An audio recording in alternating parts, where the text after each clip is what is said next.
Welcome, everybody, to the Making Awesome podcast. This is episode 237, where we are talking about fire safety on 3D printers, because apparently this is something that we have to have continual discussions about, because it's something that never, for some reason, gets any freaking better.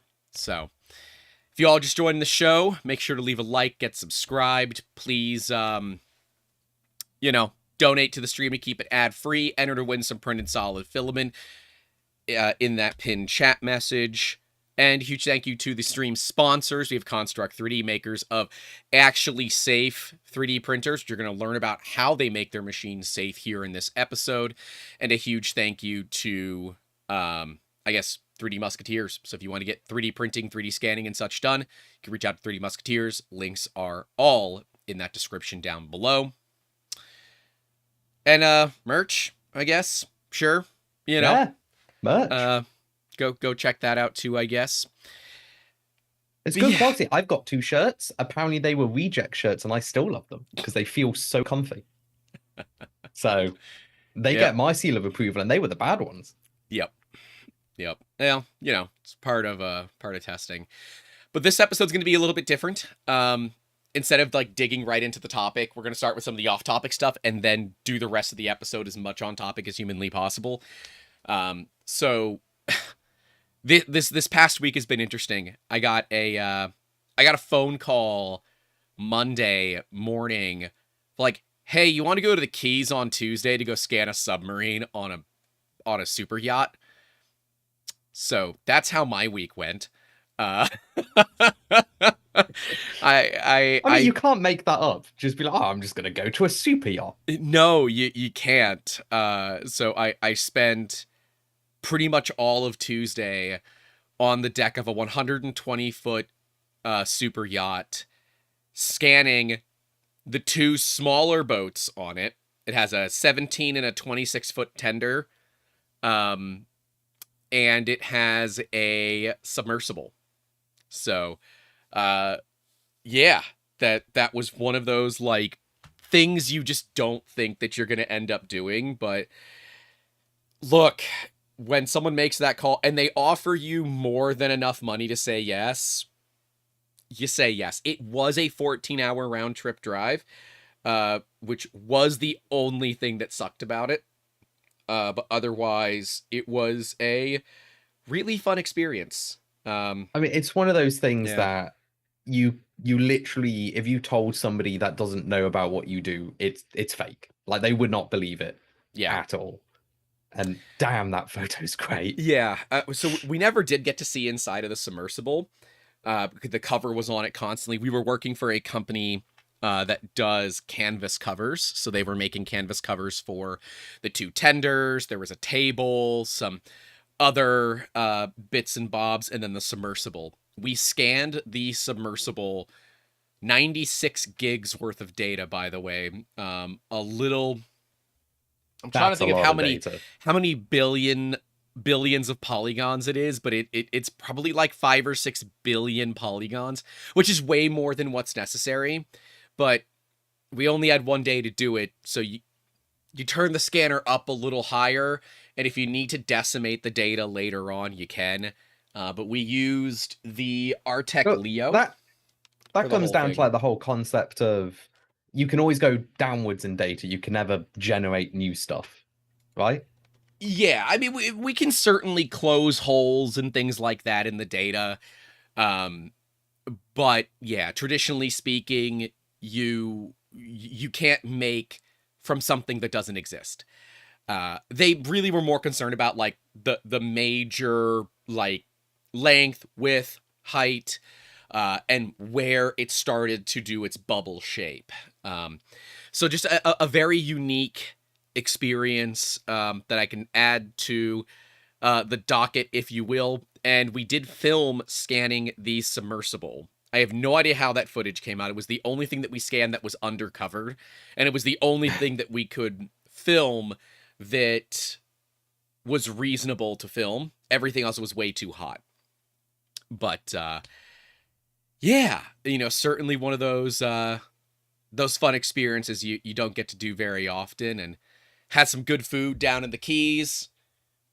Anyways, I know you had an interesting week too, but I am Yeah, excited to talk more about the fire safety stuff. So hit what happened we're to you we're this gonna get week. this all done out of the way. Yeah, Like yeah, we yeah. might be changing everything up so we talk about the personal stuff first, because that makes it a lot easier. But yeah, I've been hit by swords a lot more this week than I expected. So People on should know that that's Monday, not a euphemism. That you're actually doing sword fighting. oh yeah, I actually do sword fighting. Just fighting off all those swords. No. So on Mondays, I normally do HEMA, which is like historical martial arts with actual weaponry. It's really fun. It's really cool. I really enjoy it. I've been doing it for about 5 months now, and I go every Monday. And all of a sudden, on one of these Mondays, I get told by the lead instructor, "Hey, show up on a Wednesday. That's it. Just do you want to show up on the Wednesday one? The Wednesday one's normally like the advanced class." So I'm like, ooh, I'm going up. Like maybe like they're wanting to see what I'm like in the more advanced classes and everything. And that was it. That's all I've been told. Something was definitely odd though, because as Tuesday hit, I was talking with my friend Rose, and she was like, "Oh yeah, just don't worry about it. You'll be fine. Don't be nervous." I'm like, "Why would I be nervous? I'm just showing up to the advanced class. Like, yeah, it could be nervous, but I'm just gonna be me. It'll be fine. Yada yada." Wednesday rolls around, and by then I've had two more people just message me saying, "Oh, I heard you're going to a Wednesday. Good luck." I'm like, "Why are you saying good luck to me? It's just a class." I then drive to Rose's house because Rose lives on the same street as I do. So I drive to Rose's house, pick her up, and I go off to HEMA with her. And it's great. Like I'm driving there, and halfway through, she's just like, "Whatever happens, you'll be fine. They'll give you some feedback, but you'll be fine." Like this is getting a bit odd now. Everybody's telling me I'm gonna be fine, but I don't know why. I'm just showing up. Like, what is there to be fine about? I realized very instantly what they said, like just straight away. So I get there and we normally line up. So there's about 20 of us in a room. We line up, we do our salute to the instructors. And then another instructor comes out and gets given to me and one other person who's been invited to a Wednesday. And it very much becomes clear they're throwing me in the deep end with a sword exam. Just, I don't know how to describe it. They were just like, "Yes, we're now going to review everything you've done so far in minute detail until we determine it. You don't need to be fast. You don't need to worry about fighting back, but I'm going to be running you through things for 2.5 hours, just straight up." I'm like, "Okay." Did not expect this. I've come in white trousers, which I swapped out for shorts, which was a mistake, and just a generic shirt. So, already started off a bit on the rocky side. I am now bricking it. The first 30 minutes were all footwork. And normally the footwork is just move forward, move back, do some passing, oh man, this was intense. So normally for timing, you go advance, and then you get like 2 seconds, and then they go advance, and then you get another 2 seconds. So there's time to breathe between everything. Not You this didn't get time. time to It was breathe. advance, Yeah. advance, advance, advance, retreat, retreat, retreat, retreat, pass forward, pass backward. Just constant for 30 minutes. I was panting at the end of this. And this is even before we pick the swords up. This is just them doing footwork movements and going like your foot's off ever so slightly, bring it in. Your hips need to be twisted forward instead of slightly to the side. So, oh my God, I did not expect I'm going to be this drilled this quickly at all. And this is even before we pick the swords up. We then pick the swords up and we do all the motions. This is another half an hour of them just getting us attacking the air. And then it gets to an even worse bit, which is defense checking. And I don't know they did this because nobody's prepped me. And I guess this is one of the things that they were warning me about when they said you'll be fine. It's very simple. You have to block the sword. Just they're going to attack you with a sword. You block the sword. Nothing else. They are going to do the same attack over and over and over again. And you just have to do the same movement over and over and over again. The difference is they will get heavier and heavier and heavier every time they hit Ah, you until you break your guard. And they want to make sure you can be safe while you're blocking exceedingly heavy guards. Not once, not twice, but 3 times when I went to block one of the attacks, sparks shattered across my face guard. It looked amazing, but I was bricking it because bear in mind, I'm not wearing any PPE. I've just got a face guard on. eh. So if I did like lose my grip or anything, it's going straight into me. It just makes for So fun stories, man. Scars just make for fun yeah, stories. I could go all like the German style of like the World War One-esque, where they used to pad all the scars with sawdust to make it like really impressive. But so that happened. That's another 30 minutes. I am shattered. My upper body is literally shaking a little bit because I've been blocking heavy attacks for 30 minutes. I've been doing almost an hour of moving forward and back and attacking open air. There's another 30 minutes of what's called scholars drills, which is you and an opponent this time. One goes for an attack, the other goes for defense, and it's how do you parry it and go forward. You follow that. They are really drilling into us. Like if your cut, like so you're supposed to cut from here downwards. If your cut is ever so slightly off, they notice it and It they is get the you doing it advanced again class, of and again. course. It's the advanced class.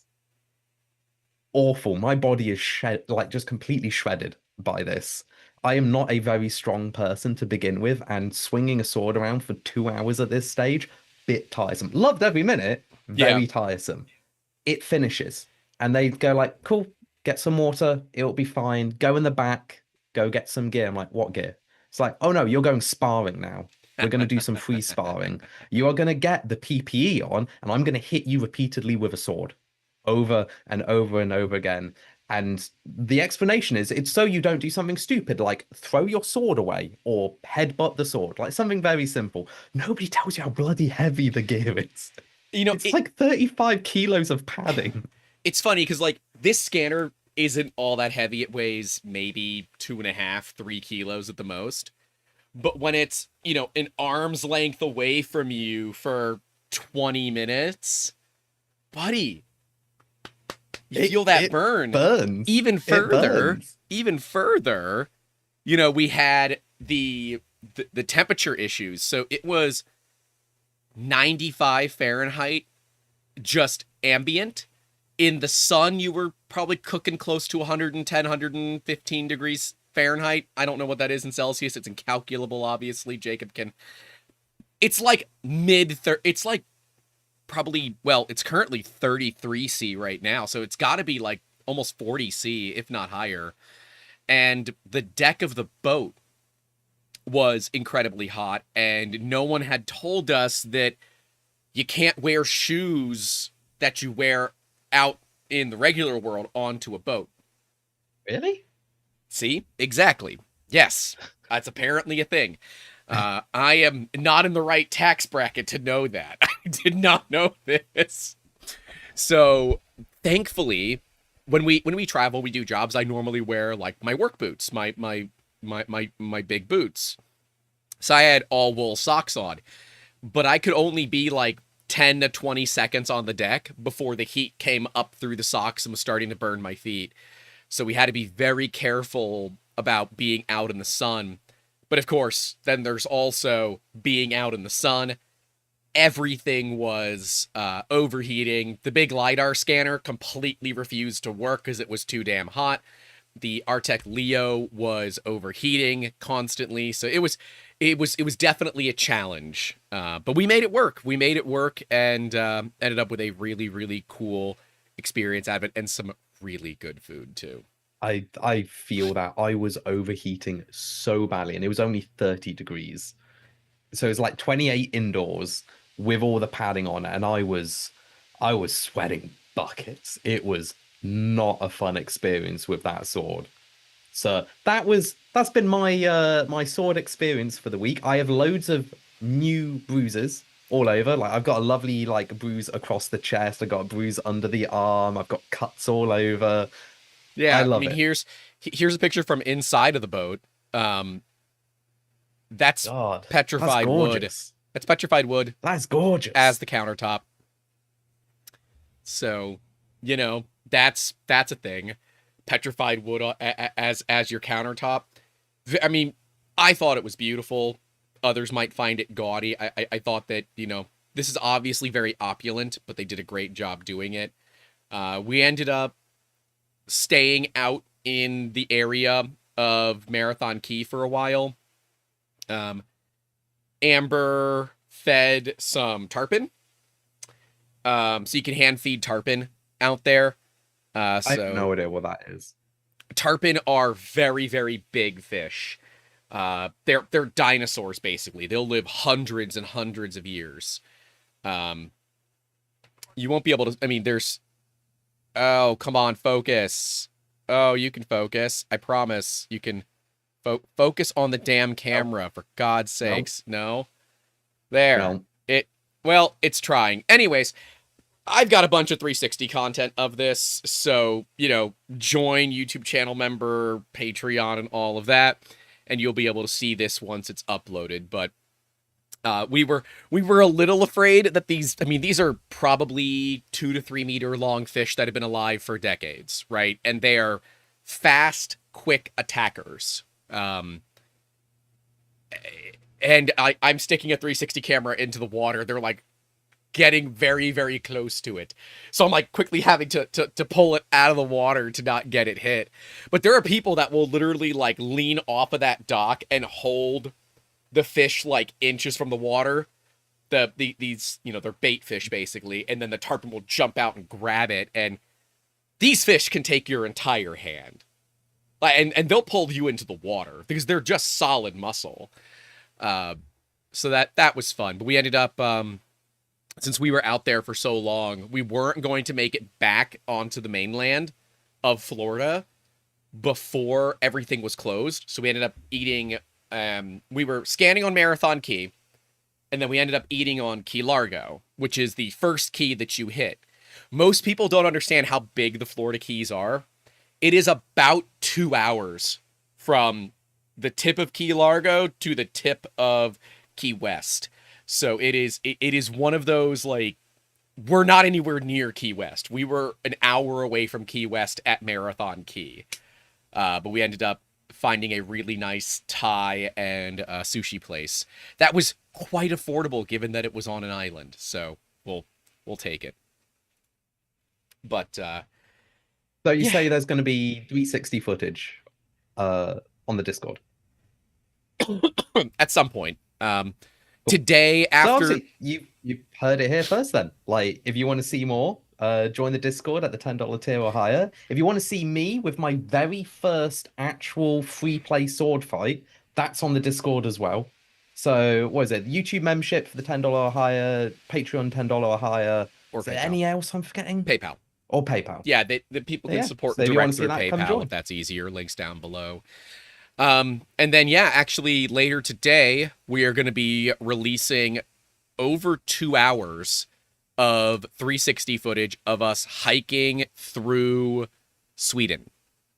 So the 186 gigabyte file that was that video. Oh, does this have the one of us running to the train? It does have the one of us running to the train. It happens right before the 2 hour mark.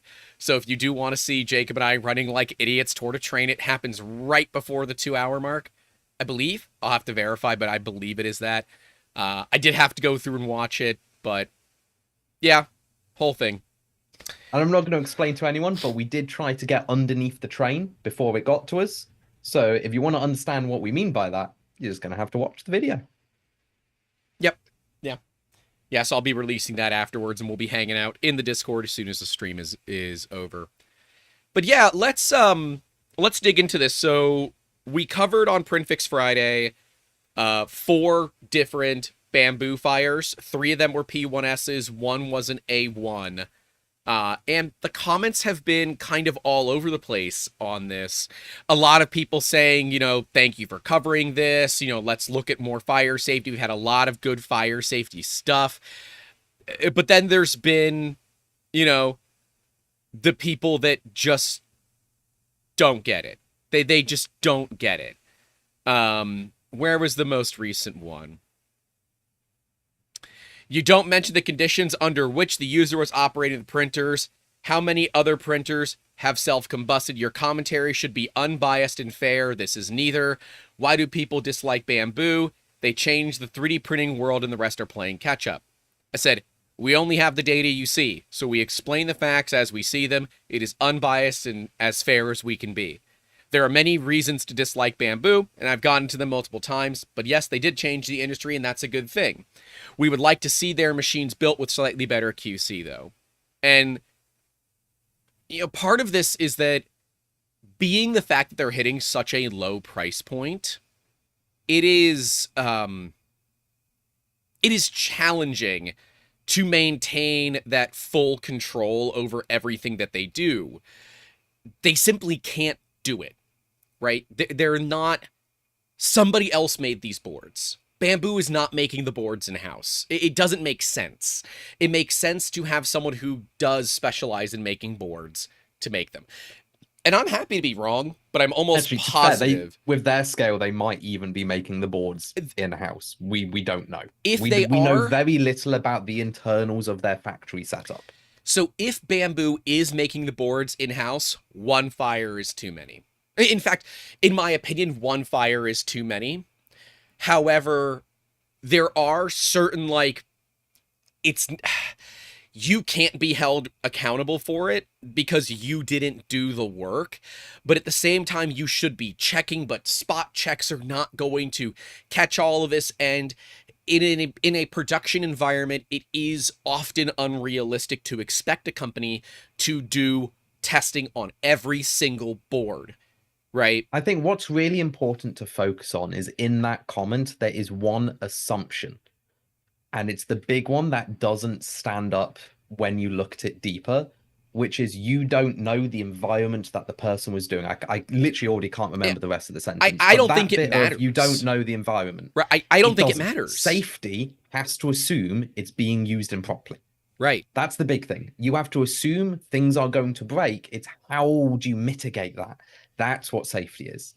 It's not always don't let it catch fire. It's what do you do if it catches fire? What do you do to mitigate the damage that will be caused? And it's also the other aspect of, well, if it could catch fire, how do we stop it from progressing? So the before it catches step, the what is the connector, what is the material, all of those sort of things have to be done before issues arrive. So I don't like to dunk on comments, but the assumption that the user is that safety is only if the user's using it correctly. It's an easy one to dunk on. Wrong. Yeah. You have to assume it's being used incorrectly. Like you have to assume somebody's going to pull a thermistor out and tell it to heat up.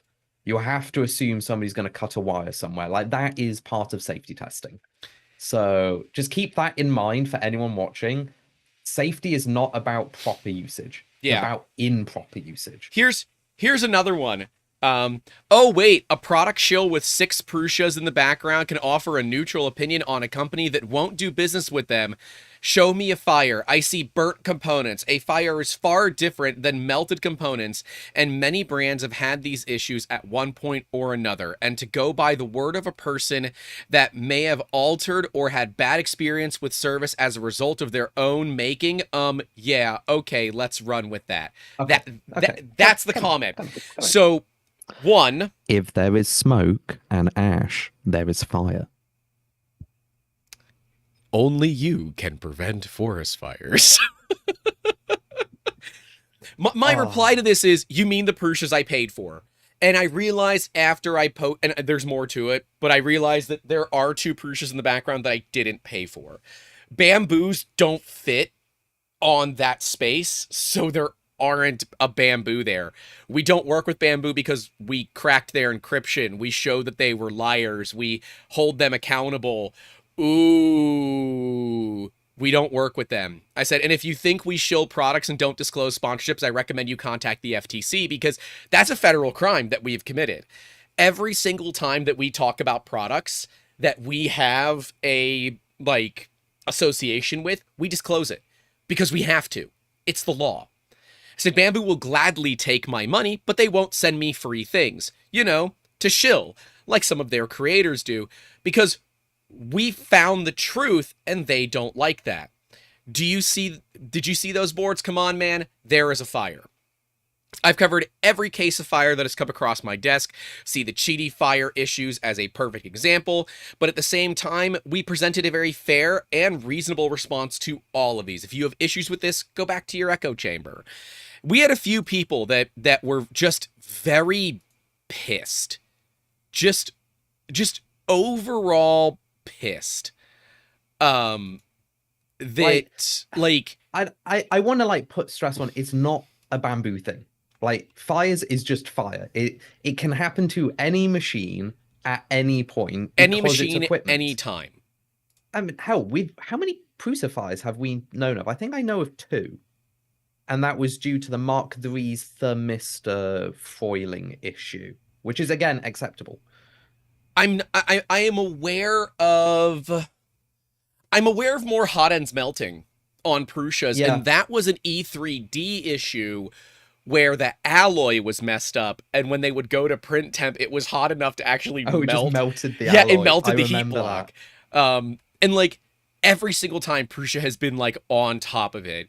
And I'm still bummed. I was trying to get one of those melted hot ends because I wanted to do a test on it and determine what the alloy was. Right? Yeah.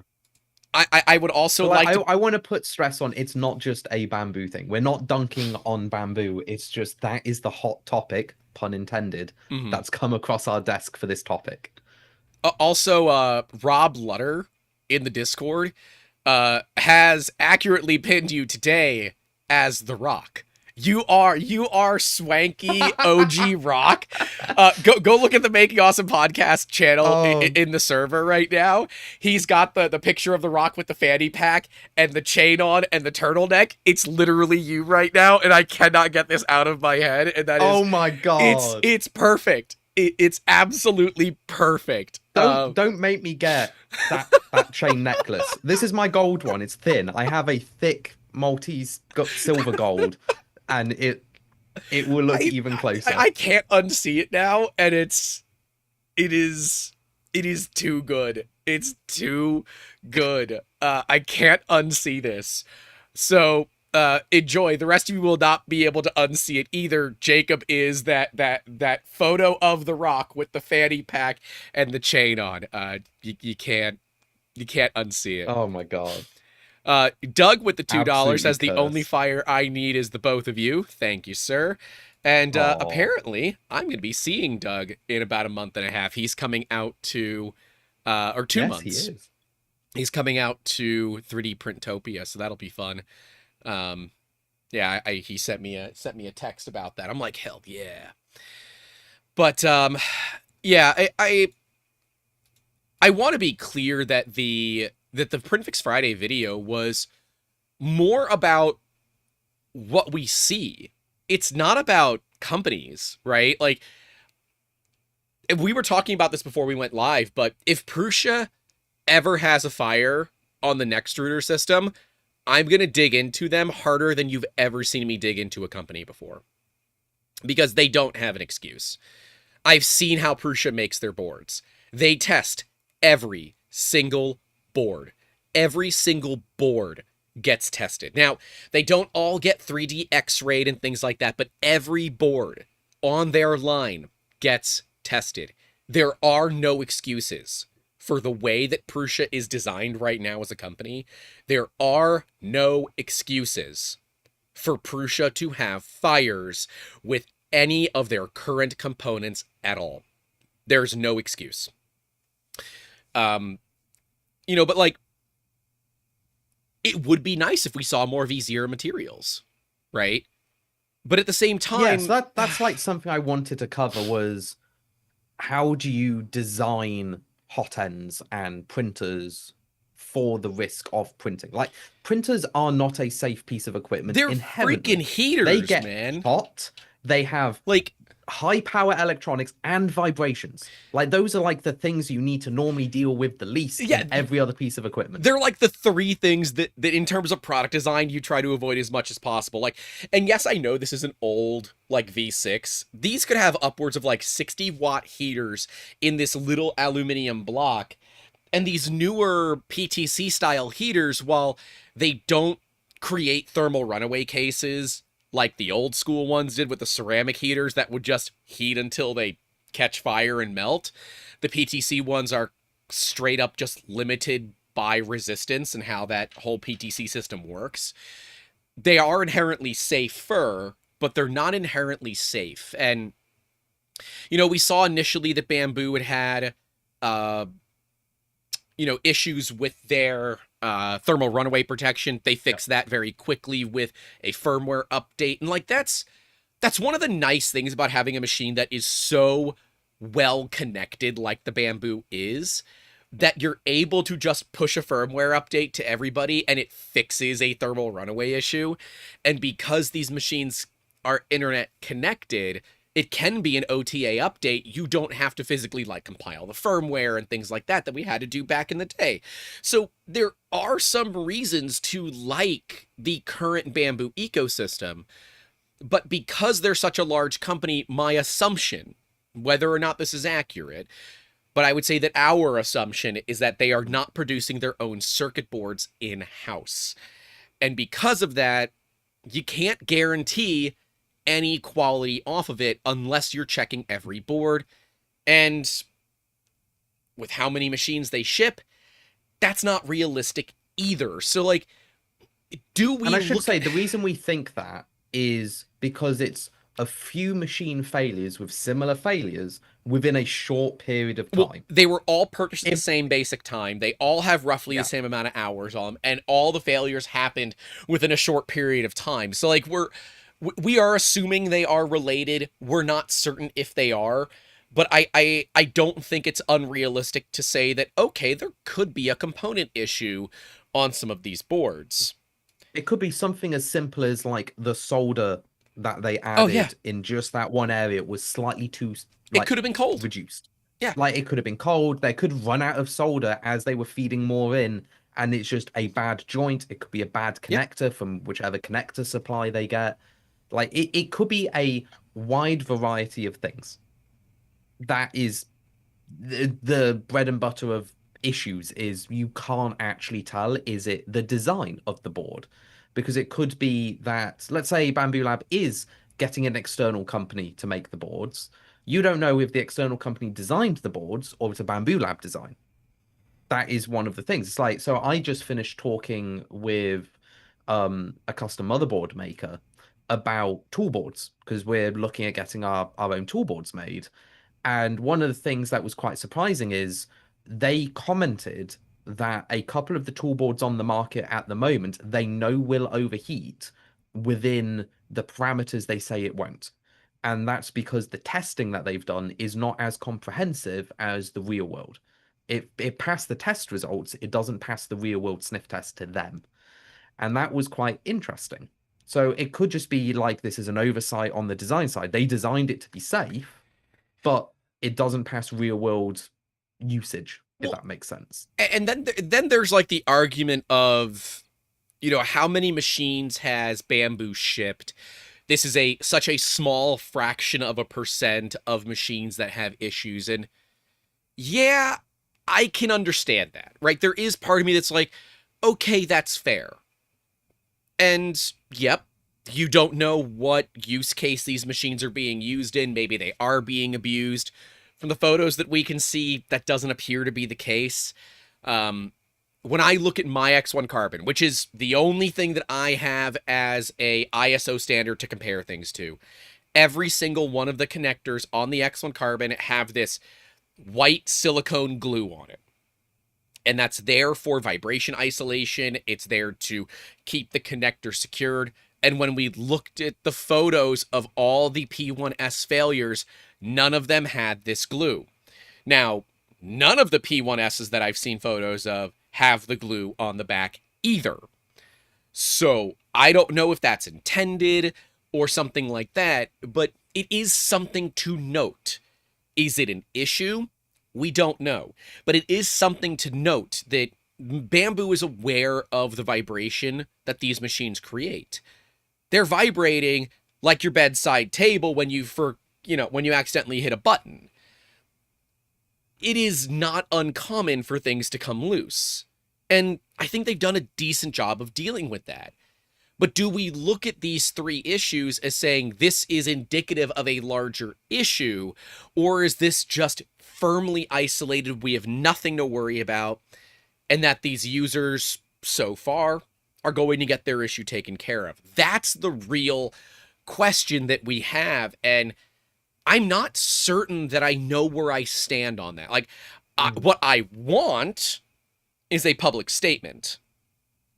I don't think we're going to get one. I don't think you're going to get one. No. Because the amount of machines they sell a year is, from the last numbers that I've heard of, they sell roughly 10 to 15 machines per Prusa that get sold. The question and I is, know though, Prusa announces their numbers, which is like they've sold over 100,000 to 150,000 machines a year, which means Bamboo Lab is easily probably selling in the million machines a year like category. But do we deserve a response? Right?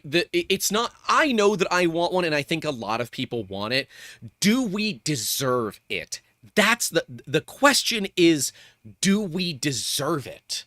Right? Does Bamboo owe us a response? So would you be happy with just a media manager saying, hey, thanks for bringing this to our attention. We've not seen any like data tracking of this, so we've opened a ticket and we're going to investigate this? Or would you be happy with like a blog post where they are like, this has come across our desk and now we're doing this to rectify and all of that? Like, what level of response do you want? And that's kind of the trick. I'm not certain. The response that I guess I'm looking for is acknowledgement of the issue. And, you know, a public system for people to check. Because, like, who the hell looks at the back of the tool head on their printer? Until this fire issue, I have never looked at the back of my X1 Carbon tool head after I did the board replacement. There's no reason to. And I should never have to. So I would like Bamboo to acknowledge that this occurred. I would love for them to dig into why it occurred. And if it is a symptom of a larger issue, let's say that it was these 3 machines had identical issues. We can look at the serial numbers on the machines, on the boards, figure out when everything was made. They can now spot check other machines that exist out there in the world that haven't had this issue, that we can then determine, is this indicative of a larger issue? But is that too much to ask? And I'm not certain. To me, it's not. Because, like, as a consumer, as a business owner, safety is my number one concern, right? Like, I shouldn't have to worry if my machines are going to catch fire, because they shouldn't catch fire. But 3 machines out of... 3 machines is a lot. I want to like stress 3 machines is actually a lot, and especially for anyone who's viewing this now. It's more than 0. How many of the viewers do you think actually like leave a 5-star review on a product they buy? Because there's statistics for that. It's we have 138. I don't remember statistics, but I believe it's 1 to 10. 1 out of every 10 people will leave a review of some kind. Oh, that's something high. That goes wrong. So we have 144 people watching, 30 likes, by the way. We can pump those numbers up. Go ahead and like the stream if you haven't. But 144 people currently watching the stream. I would say maybe 5 of them. And cool. That's not that big of a deal. Like, that's just human nature. Like, I ask for Google reviews from people all the time, and we almost never get them, right? But the point being is, if 3 have shown up and they've commented on it, how many didn't comment? They just moved on with their lives. How many didn't notice it, or how many just thought a board burned out and that was just normal? Like, how many of them had the issue and didn't say anything? Yeah, and kind of the same thing. People are more inclined to leave bad reviews than they are to leave good reviews because, you know, we want other people to know that we had a bad experience. We don't necessarily care to tell anyone that we had a good experience. And I do my best to flip the script on that. When I've had a really good experience, I want to tell people, I want to tell managers, I want to let people know so that that individual who gave that exemplary service gets awarded or, you know, at least acknowledged for the work that they've done. And where we do have bad experiences, I do my best to provide constructive criticism unless it really was just a really, really, really bad thing. And then I, you know, say I would much rather trust gas station sushi than I would go with this company. So I do have a couple of reviews out there utilizing that verbiage, but it is one of those cases of, if we look at this as just, you know, through the window of P1Ss that were made in the November 2024 timeframe, there's probably more of them out there that are susceptible to this. Oh, almost ever. How many people do you think actually use the Reddit versus how many people buy the machines? Well, we didn't check. I can promise you the Reddit is much smaller than we didn't check the forums. Buy their machines. We didn't check, and we're seeing it happens right around like the 1,500 hour range, somewhere in that range. I think things are just vibrating loose. How many people are going to take longer to get there? How many got there earlier and we've just missed them? Right? Like there's so many like differences here that can lead into this could be isolated or it could be a bigger issue, and it's like, opinions don't get us very far. We can look at it and say, factually, these were fires. And we got lucky that they didn't go any further, but factually, this created a fire case. And, you know, Nick T said Cheaty has 0 machines burn, but their heater relay was very dangerous. Is that true? Because what was the thing that started the investigation was somebody noticed a smell, wasn't it? Right. Yeah, it was a smell. It never... So there is still that unknown of the house fire with a Cheaty printer that was present in the house fire. Looking at the photos, I don't believe the printer had anything to do with it. However, I'm not an insurance investigator. We are still awaiting that report. I should follow up with that guy again. But, you know, we were seeing copper get discolored from the heat, right? We had people state that they were smelling smoke. And in my testing, we saw that coil, that toroid, or no, it wasn't a toroid. That was still just the linear choke. Yeah. Get up to over 200 degrees Celsius, which is not safe. It was it was on every single 110 volt unit that Cheaty shipped had this issue, and it is very clear that they did not do adequate testing. And unfortunately, this whole issue with Cheaty Tech just gets deeper. Do not update your Cheaty Tech printers, your plus 4s to the latest 1.7. Just don't do it. Right now, there are some funky things going on with the firmware where it appears they're taking what was an open source firmware and now they're locking it down with the Cheaty box and stuff. Just for right now, hold off. There's no safety. That will be a different video. It will be a different video. I was supposed to be on the beta team for the Cheaty box. Cheaty promised this publicly. That never occurred. But, you know, suffice to say, Bamboo is not the only ones that have had these issues. We've seen QC and QA issues. But I dug into Cheaty so hard that I'm fairly certain I'm blacklisted at this point. And I don't care. People's safety is more important to me than free printers or getting paid to show machines on the channel. Like, their integrity matters more. And some people see that as we are attacking certain brands, but if certain brands are the ones having all the issues, that's not on me. That's on those brands. And if you see fires from other brands or potential fire safety issues from other brands, please tag us. We want to look at it. We want to alert people. We want to be able to inform the consumers so that the consumers don't end up with insurance claims. Because I promise you, your insurance claim will cost you more money than the machine is worth every single time. Yep. So, like, I don't think the P1S is a, like, OMG fire hazard, like the God. Cheaty tech absolutely was. The plus 4 I think a lot more was a machines in fire the market hazard. are more dangerous than the P1S.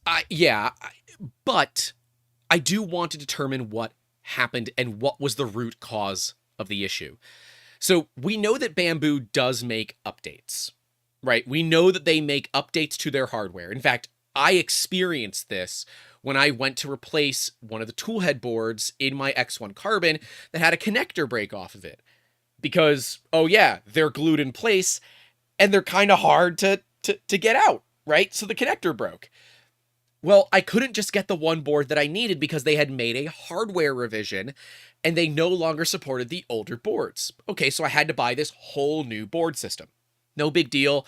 Instead of $20, it was $50, so I was a little bit bummed, but still, that's a cheap fix, right? $50 is still a cheap fix for a $1,000+ machine.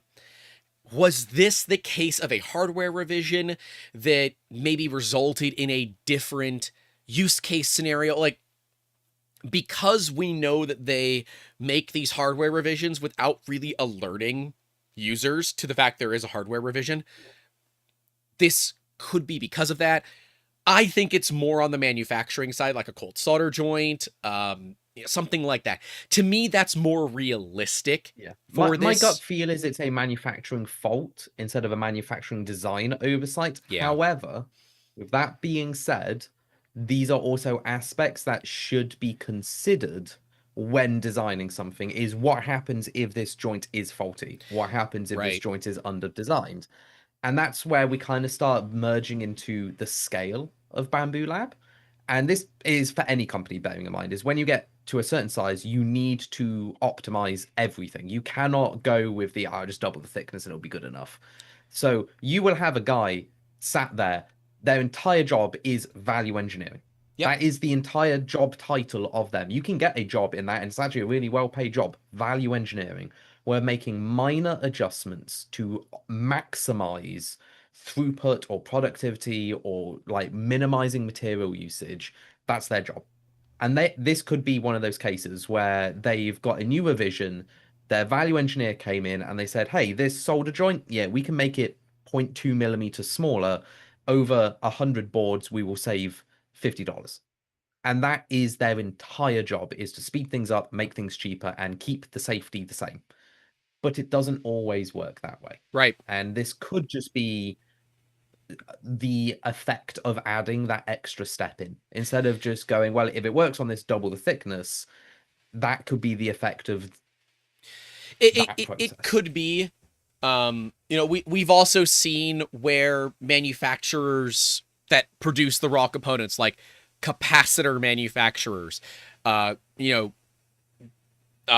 connector manufacturers, will cheap out as well. We saw this on the Q1 Pro issue from 199, Prefix Friday 199, where myself and J-Lo both agreed that this was probably an exterior source saying, oh, you can save a bunch of money if you go with this, it will still work perfectly fine, when in reality, it wasn't good enough. And is that a good excuse, though? It's very easy for a company to do that, because especially on cheap machines, every penny you save is much more focused on than more expensive machines. It results into tens of thousands, if not hundreds of thousands of dollars on your bottom line down the road. It's like, right? I spoke to a zip tie manufacturer, and they were literally telling me the importance of saving 0.01 pence per zip tie. And when they explain it, it becomes very obvious. Because the parts are so small, the amount of material goes into them is negligible. Therefore, though that micro saving, that 0.1% is such a huge impact when you scale it up, that's where they actually earn their money from. Because otherwise, if you are that 0.0001% more material, you are now losing money. And it's that really fine game. Obviously, when you become more expensive, the allowable tolerance grows with it. So this could just be the effect of value engineering. I don't know, but it's something that we can definitely discuss further because there's a lot of aspects of value engineering that not a lot of people focus on. So there were some comments because I made the comparison of like a $3,000 versus $1,000 machine, and that the $3,000 machine, should have better components. And a lot of people were like, well, no, not necessarily. And there is a solid point there that some companies will just charge you more money and not give you a better product, where other companies will charge you more money and give you a better product. And so that's fair.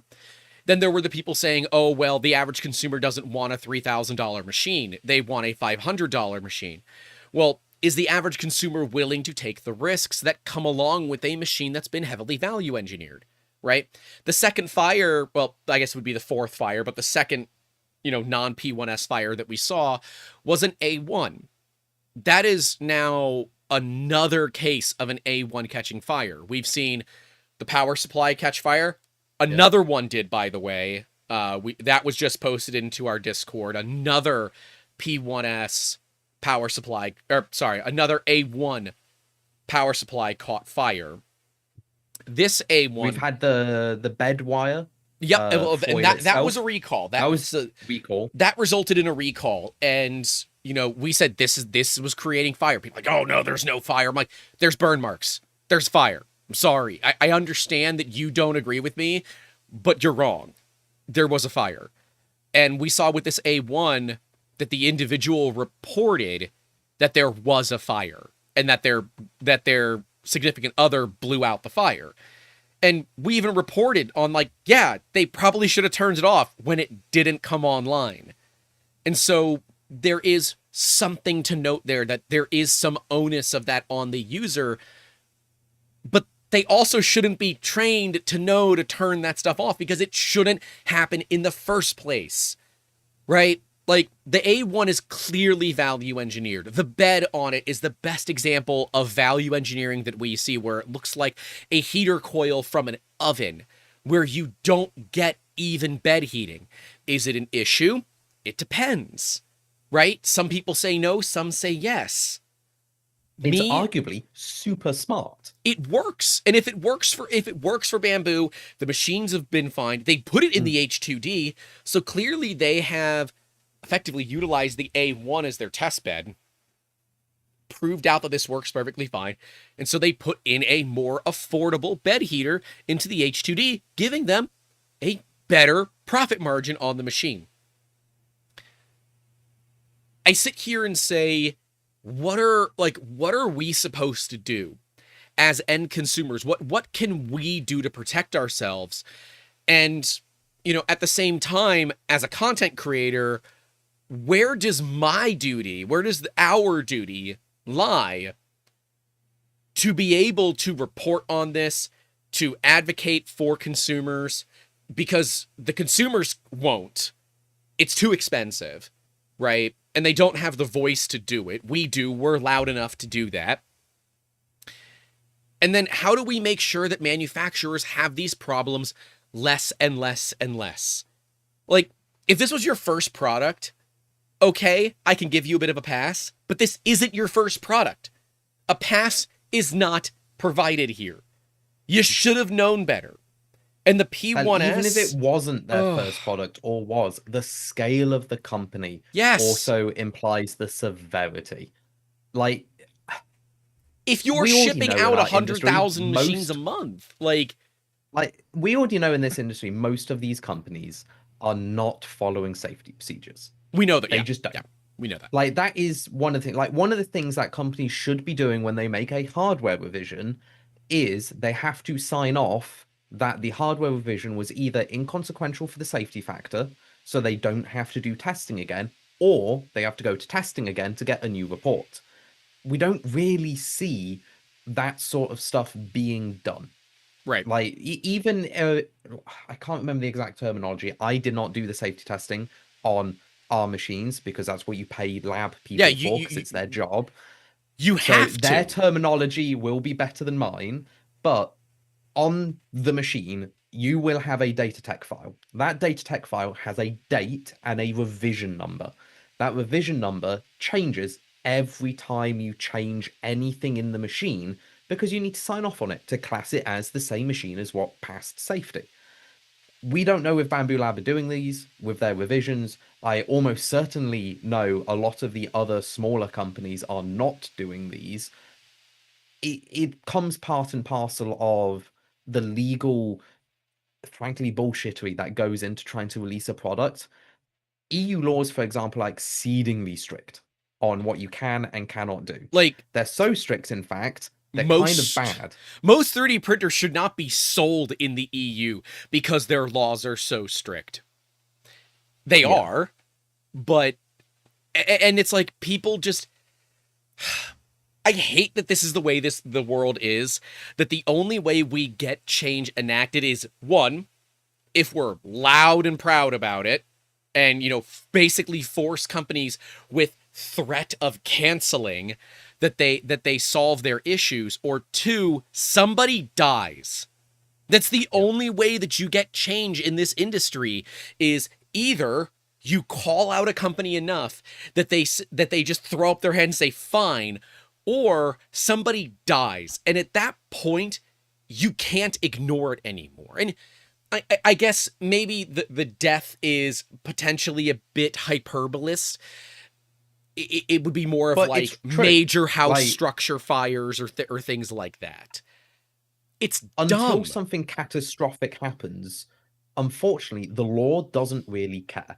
No. Like, while it's written in every directive. So, for example, one of the things that you have to do just to get CE, and I want to repeat to everyone who's watching, CE is kind of a lie. It is the lowest level of safety you can reasonably get away with to then go into production. Lost in Tech has a really, really good message in the chat, which is, haha, you don't even need to do the China export thing, which is what a lot of Chinese companies do. CE can be entirely self-documented. It's really loose. And he is 100% correct. You can pretty much, except for like one or two things, sign off on the safety side itself.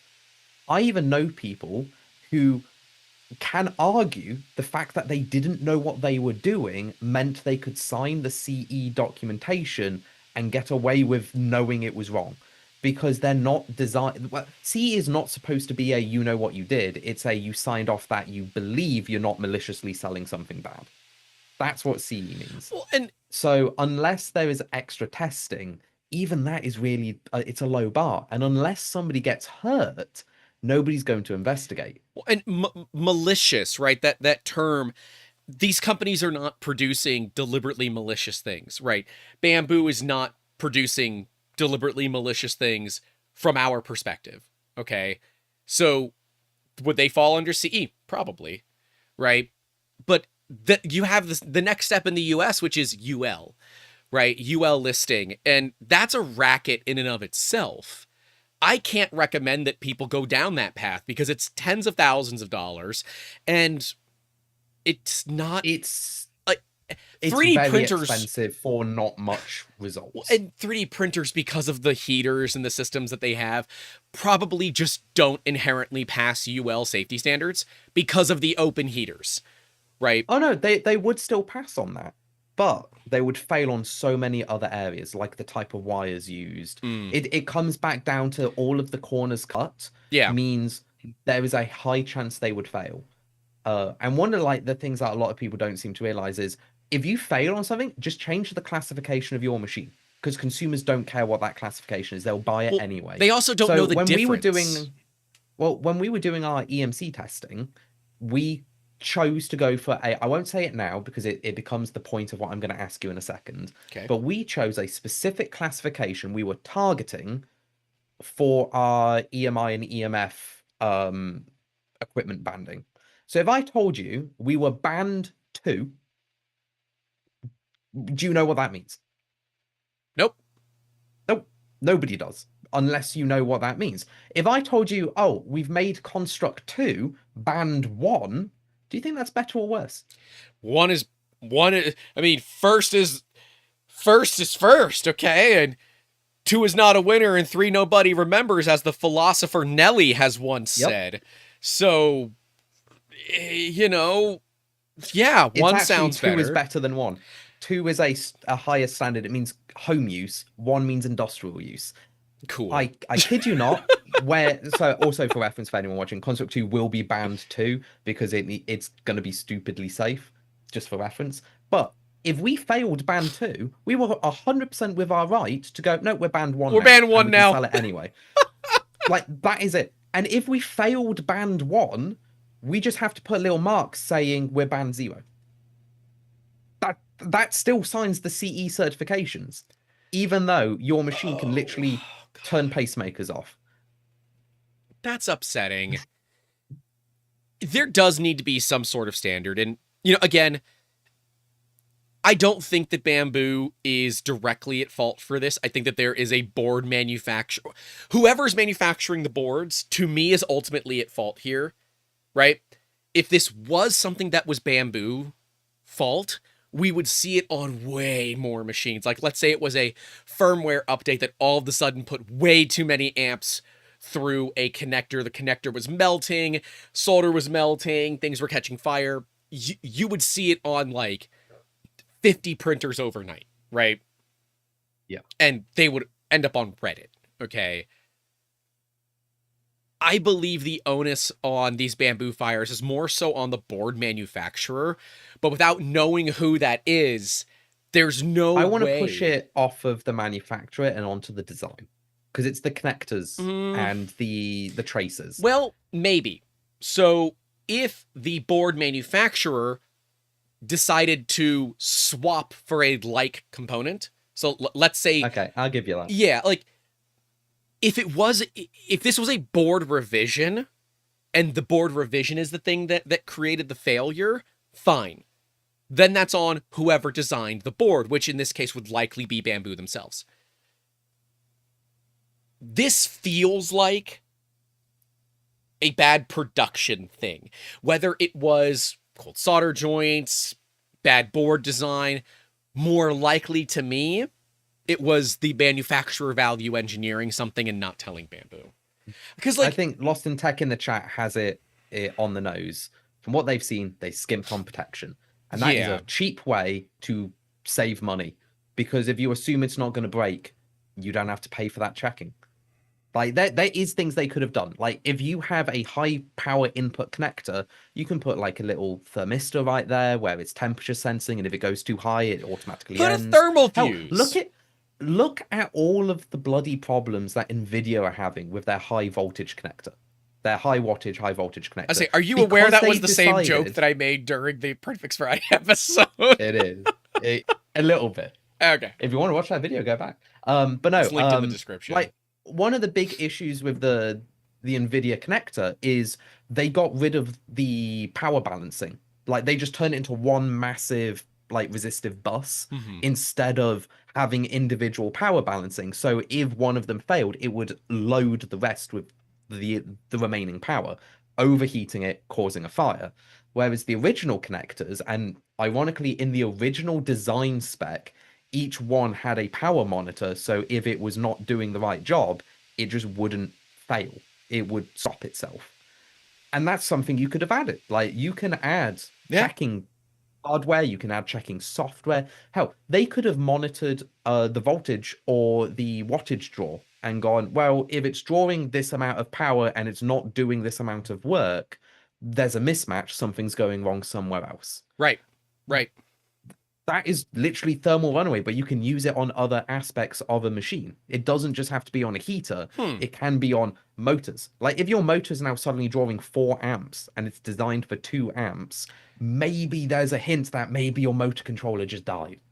Like you can check that. You can turn the machine to a safe state. I would like to believe that Bamboos can do that. I don't know if they can, but if you want to talk about a connected printer, they are the perfect example of a machine that is so well connected that it can determine when it's failed. They were the first company that I'm aware of to, right? Yeah, to integrate AI fail detection right into the machine. And from a user perspective, super bloody cool. Love to see it. I don't particularly care to use it, but I think it's super freaking cool. And if you are trying to get into this industry, that's kind of a big problem, is detecting failures. But it does feel like they spent more time on detecting print failures than machine failures. But did Bamboo ever expect their machines to get used and abused the way that they do? Like, could we even point fingers at the users for not properly maintaining their machines? Is this something that we need to check? Like, it would be nice. Okay, I'm going to stop you there. Okay. There's one thing that I will always stand by. It's never the user. When it comes to safety, it's never the user. It's the manufacturer. Like, if I sell a machine and you can cut a wire and then the machine can kill you, that's not the user's fault. That is the designer's fault for not doing a design that is inherently safe. There are things you can do to make machines safe, bar them sticking a pin directly in the power supply. But actually, no, even that is something that testing covers. Ingress protection, general product safety protection. They cover stupid people cutting wires. That is something you can test for. I guess when you say it should never be the user, and it appears that we have started a thing in the chat right now. And you know what? This is probably a good time to start a poll. Should it? What do you think? Like, should it be the user's fault? Yes or no? Like, what? I'm trying to think of like what you said. What is it that you said that it should never be the user's fault? When it comes to safety and anything that goes wrong, the ownership of making the machine safe should never be the user. Like, you shouldn't buy a printer and then put a fire extinguisher next to it. We do that out of precaution, but in reality, the machine needs to be designed not to catch fire. And if it catches fire, the machine needs to be designed for what happens when it catches fire. Like, I'm not going to pretend like machines don't catch fire. Every machine, if you build enough of them and they run for long enough, will catch fire at some point, because wires will degrade. The chance of something going wrong happens all over the time. Like, I literally have a log of machine like damage and failure and shipping stuff and all of that, so I can track severity and likelihood and all of those sort of stuff. That's stuff we track to make sure the machines are safe within a certain safety boundary. What we don't pretend is there is not a peak where the machine just explodes the moment you plug it in, because that is safety. Like, we have to be prepared for that. So it's, how do you do it? Well, let's say the power supply is faulty. Like, it goes in shipping, it takes a 5G load. Bear in mind, our power supplies are rated for 3.8 Gs for 15 minutes. So if you put it on a Vibrio machine for... Yeah. Well, we tested up to 9 Gs for like 10 minutes and it still worked. But Nice. that's a side tangent. Point being is, let's assume the power supply is damaged in some way, that the moment you plug it in, every capacitor in there is going to go nuclear and your house is going to explode. So how do you stop that from happening? Well, you add fuses. You change the wiring so it doesn't allow for that level of power draw to go in before the wire fails. You add a fuse at the start of the wire and the end of the wire. So even if you start dumping that power, the fuse blows before the wire blows, before the power supply explodes and your house burns down. That is designing for safety. Value engineering lowers that level, but it still needs to be that. So I would always argue every machine fault we've seen is the company's fault, not the user's fault. And I mean everything, even them cutting stupid wires. Yeah, well, okay. So like I every time that we have something like this, I always think back to cars, right? So like, cars have scheduled maintenance. Every 3,000 to 5,000 miles, change your oil, right? And if you're using full synthetic, maybe go 10,000. I change my oil once a year because I put maybe 4,000 to 5,000 miles on my car. I change it once a year because oil's been in the ground for millennia. It can sit in my car for a little bit longer. Don't care. And my car leaks a little bit of oil every now and then, so I gotta add oil. So really, I'm doing a consistent oil change. I'm really just doing a filter change when we think about it. But like, if you don't change the oil in your car, it's not the car manufacturer's fault. I would argue it is. It's not. The The car, car should have a sensor monitoring the oil, and it should tell you change the oil. They all do. Now, if you ignore it from that, then it's the user's fault. Okay. And that's fair. But that's fair. The machine, I even know cars that go into a limp mode if it notices there's metal in the oil. Like, that is good design. That is like good, safe design. Is they're not stopping you from ignoring it, but there is contingencies in place to keep the equipment safe, keep you safe. Because what happens if you override a safety and you keep driving, and then the car engine just dies on the motorway and you kill someone? Well, you're going to sue the company for allowing their machine to be that dangerous on the road. But it's not, because they did their job. They put the safeties in. It's all about that. I strongly believe design.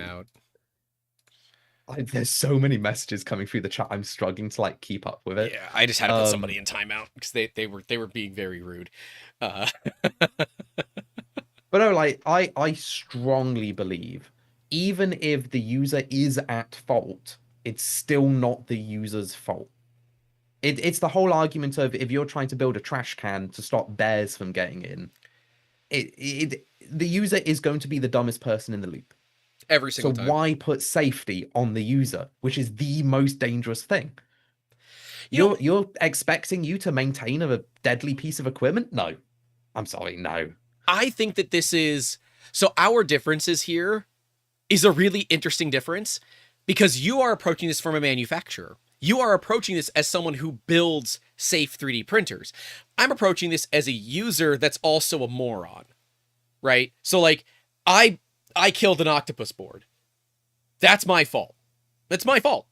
It's not the board's fault. I shorted, apparently, 5 volts to ground across a 3.3 volt area on the board and torched it's torched apart.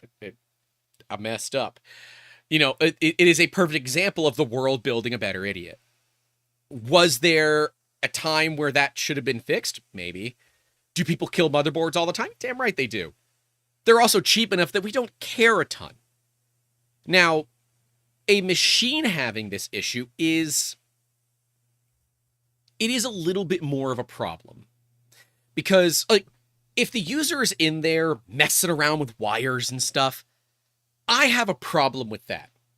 Because at that point, yeah, you could say the manufacturer should do better, you know, wire control and, you know, cable management and things like that. But, dude, I've cut cables assembling a machine before. And I had to solder live on YouTube because I cut cables accidentally. But I'm also, like, I'm reasonably responsible, and many people aren't. And maybe that's where the difference is that I take responsibility, and I'm not gonna blame Big Tree Tech for that failure. You know, like, it was my fault. I'm pissed that it didn't, you know, pop, spark, and let the smoke out, because that would have at least been fun. But it's not Big Tree Tech's fault. It's my fault, because I take responsibility. And maybe that's the difference, where people are more willing to point fingers at manufacturers versus themselves. Like, the one where the A1 caught fire, I think that is very much a 50-50 shared responsibility. It should not have happened, but as soon as your printer didn't boot up, turn off the power. Now, the machine should have turned off its own power. I don't believe that machine... There you go. Right, but common sense does tell me to turn it off. Now, if you're not thinking... There you go. That's where it's gone. I'm assuming common sense. The manufacturer should have common sense, not the user. Oh, that's right. Duff reminded me. That's right. We don't take responsibility here. We blame Steve Builds. That's correct. Who we'll be rating his channel when we're done here. But I guess I'm assuming that I operate with common sense, and when I don't, I take responsibility for being an idiot. And in reality, not a lot of people do. I agree that the A1 should have an ability to determine that there is a short. It shorted. That is why it caught fire. A short occurred, it caught fire. Because there's really no other way that fire occurs in that area of the machine without some sort of an electrical short. I think that's fair to say, right? Yeah. The machine should have some sort of short detection. There should be a fuse or a breaker or a GFCI of some sort that determines that, hey, there's an amp load here. But let's play devil's advocate a little bit further. Let's say that was the heater wires that shorted. And it's instead of... I've got a thing for that. We've melted a motherboard before. So I will get to that later, but we have a very good example of good design based around a faulty part.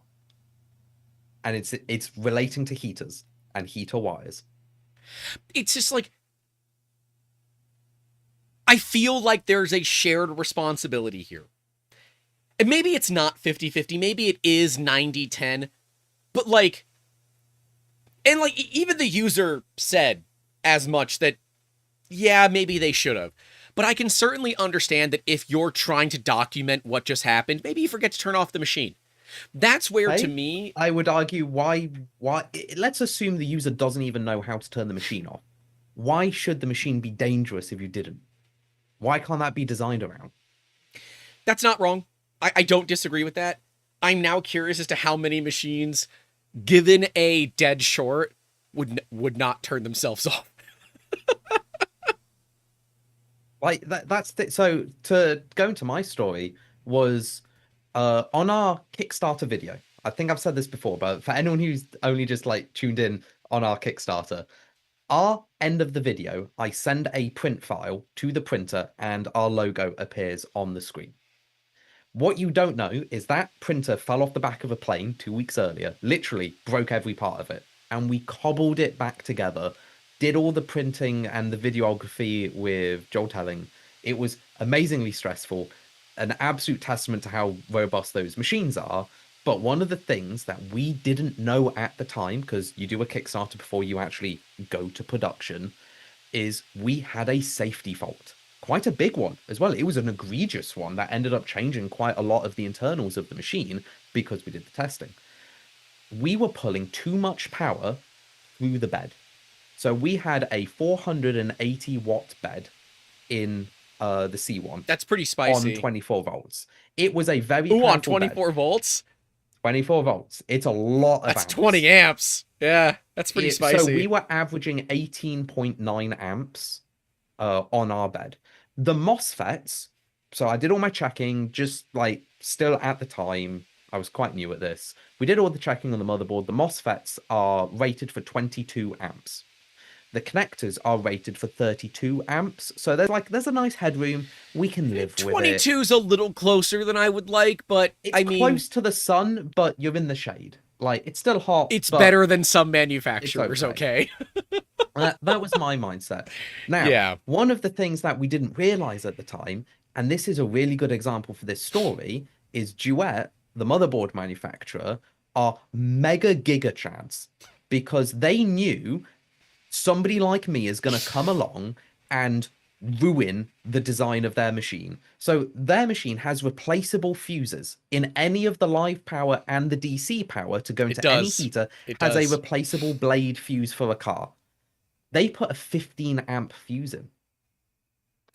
We blew that fuse every single time we turned the bed on for more than 15 minutes at a time because it would just melt the fuse. So this is where the good design comes in. I replaced the fuse with a 20 amp fuse. The fuse now does not blow. What they designed instead was the connector that holds the fuse in place is slightly thinner at one area. So if you ignore the entire fuse and you just bridge it, there is still a safety in the motherboard.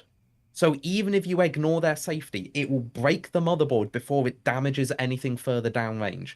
So if I shorted out the bed and I was drawing 50 amps, which I have done before, the motherboard will die in a very safe location instead of anything else. And then it will stop that propagation of danger. That is good design. That's great what design. We can do as a designer. Yeah, you're literally protecting users from themselves.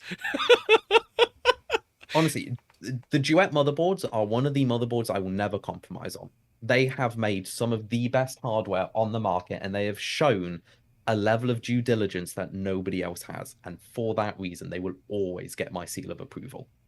And that's, I mean, that's also what makes them very expensive, right? And that's part of the problem. Part of the problem is cost. Because, I mean, let's not beat around the bush. How much is a C1XL?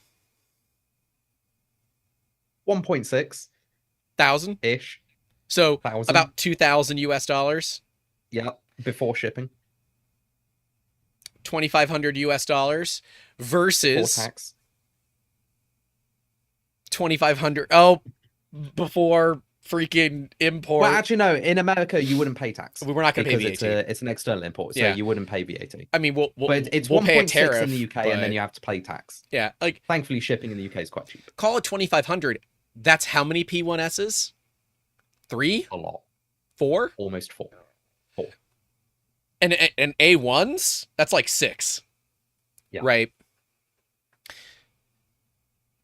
Is it worth it to the average consumer?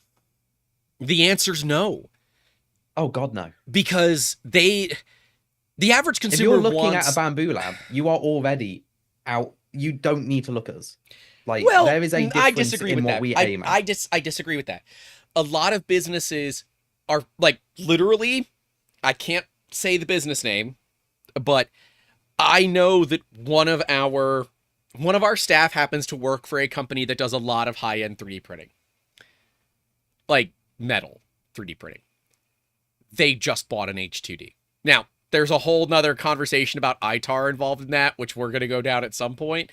But they were looking at Bamboo. They would be a great customer for Construct. A phenomenal customer for Construct. And they're not, because they don't know any better. And this is where the marketing machine of Bamboo really comes in, and that they do a phenomenal job at marketing, where you know, their marketing budget is more than your sales. I guarantee it. Yep. I just, it's more than your sales and my sales combined. I guarantee it. Because they have venture capital backing that neither of us do. Our companies are bootstrapped. They're not. They have the ability to do things that we don't. And that's okay. That's okay. But consumers have been trained, if you will, to want the most amazing things possible and pay as functionally little for it as possible. How many of you will spend an extra 20 minutes going through Amazon to find the cheapest version of the same product, not understanding that the time that you're spending is worth more than the difference in price? I'm going to raise my hand because I do it all the time, but I'm also that part, that autistic part of me is like, no. This is the love of the game right here. This is just fun. Okay. I understand that it's a waste of my time, but damn it, it's fun. It's fun.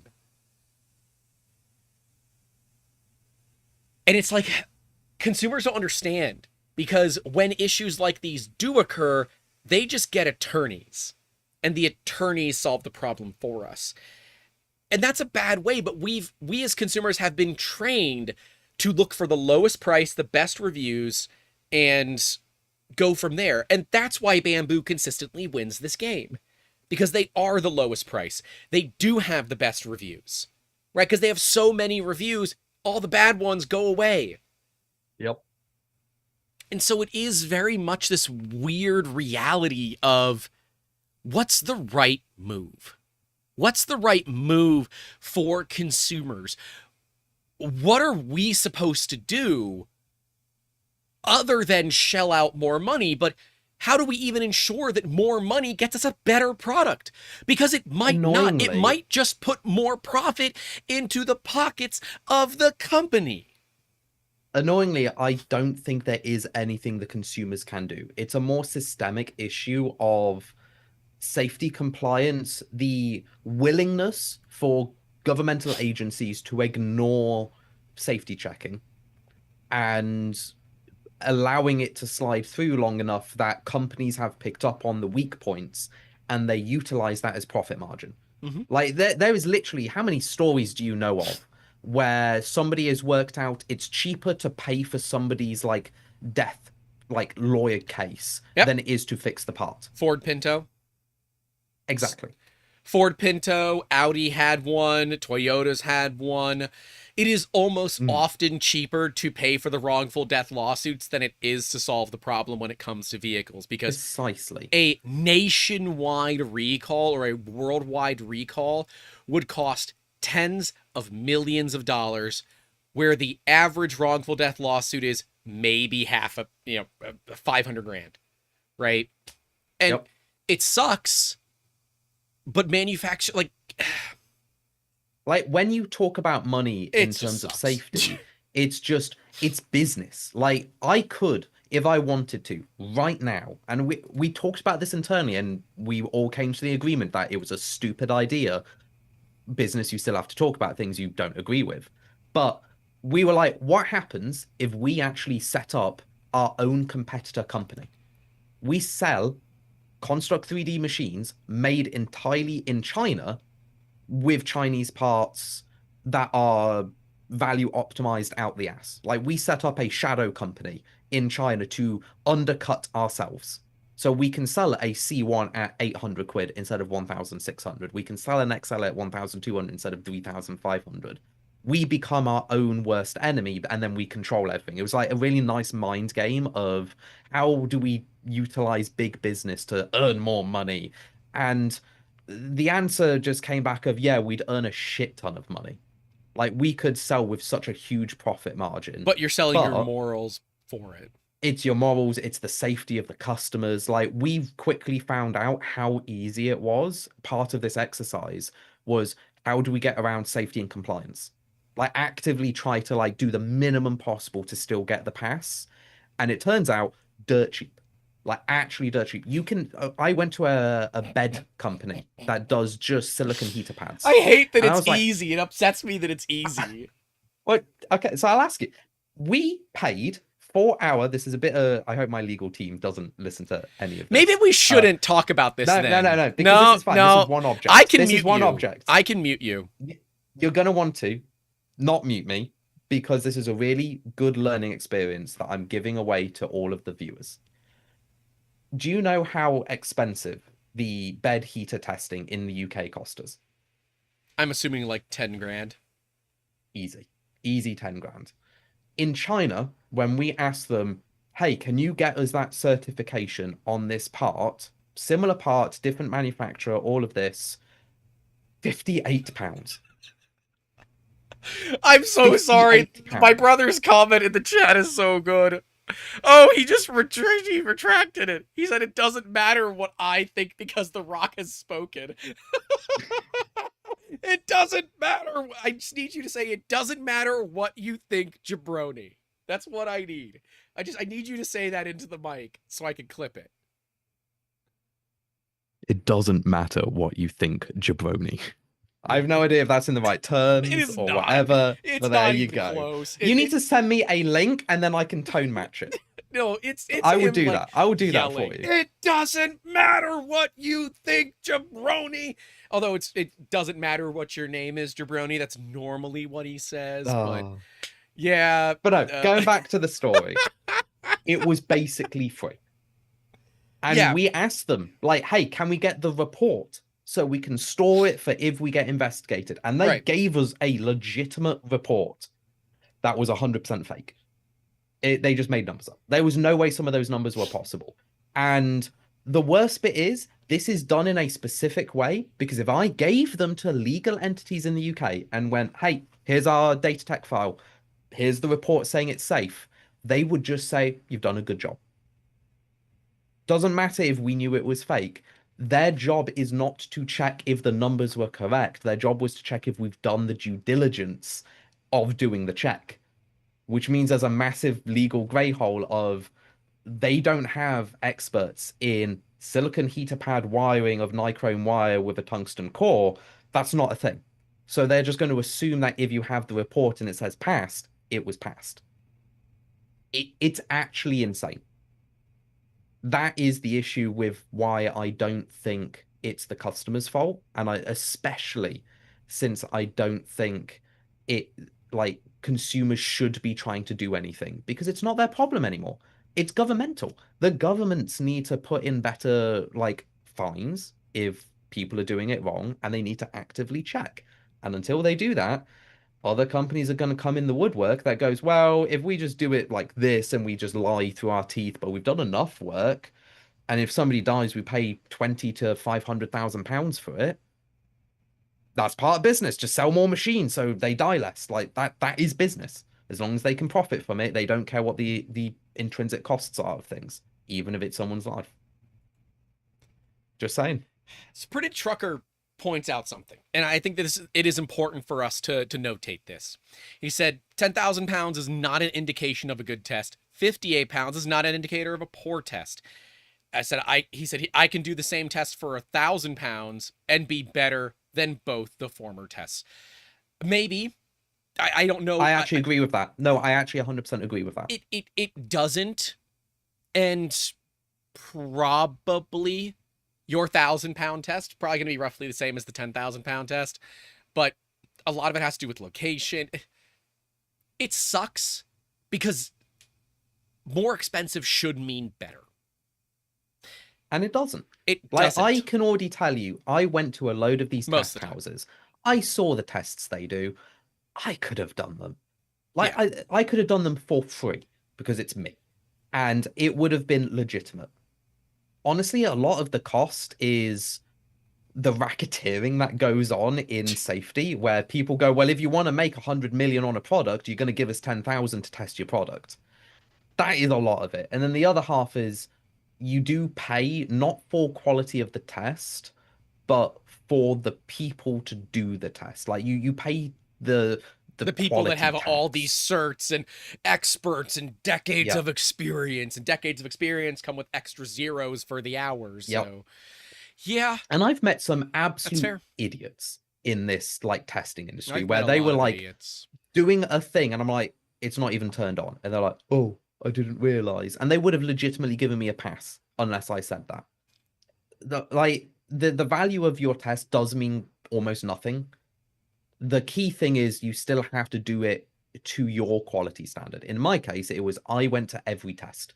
I oversaw them. I made sure they're using the right equipment. I saw them write down the numbers in the form because then I know it's the correct numbers. I'm not just assuming it's made up numbers that they could have just given me for 58 quid. That's the risk of the 58 quid one is it a legitimate company that just has a really optimized cheap method? Because some of these tests are cheap.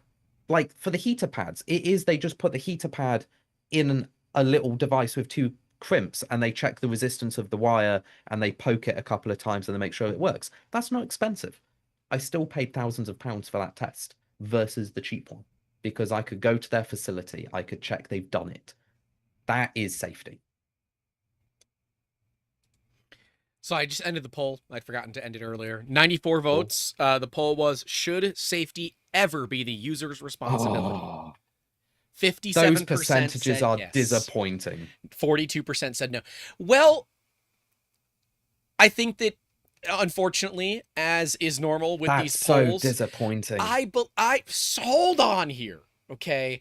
Because I think the context of all of this matters. I don't believe that someone should be checking their wires on their 3D printer. I don't think that is a safety thing that a user should have to do. But I do think a user should have to make sure that there's not a bunch of gunk built up on the rails of their 3D printer.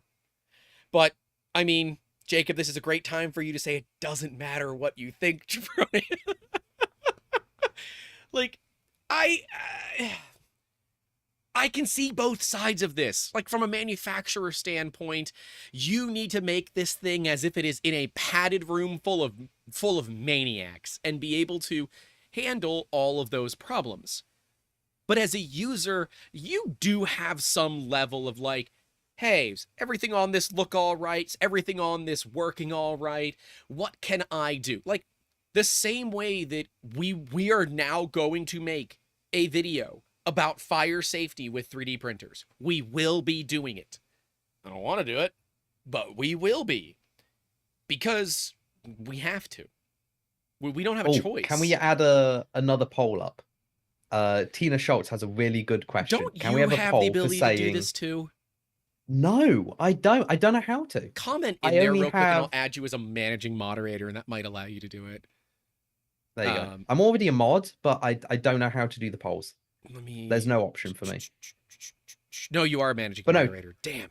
Okay. Tina Schultz has asked, can we have a poll split by the US versus rest of the world?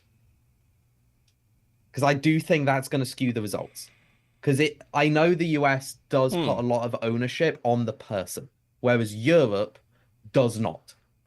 Europe is very strict with safety is the company's responsibility, not the users.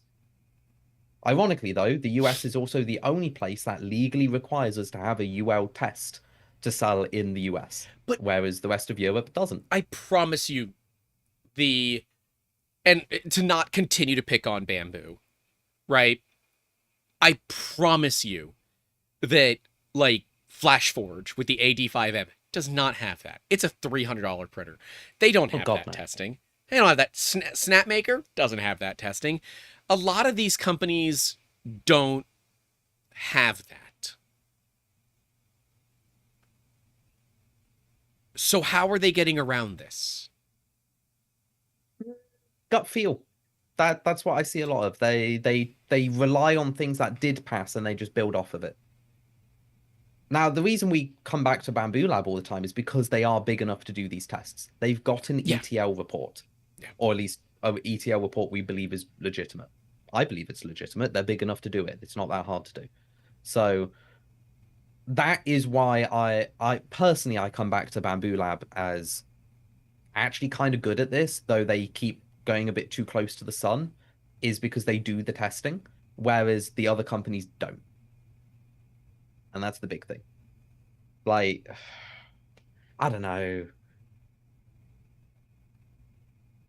It's awkward.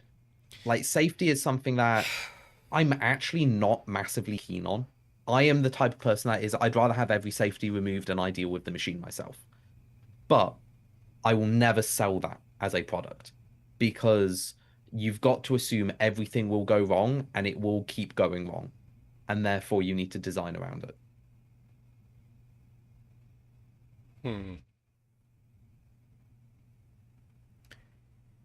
I don't know.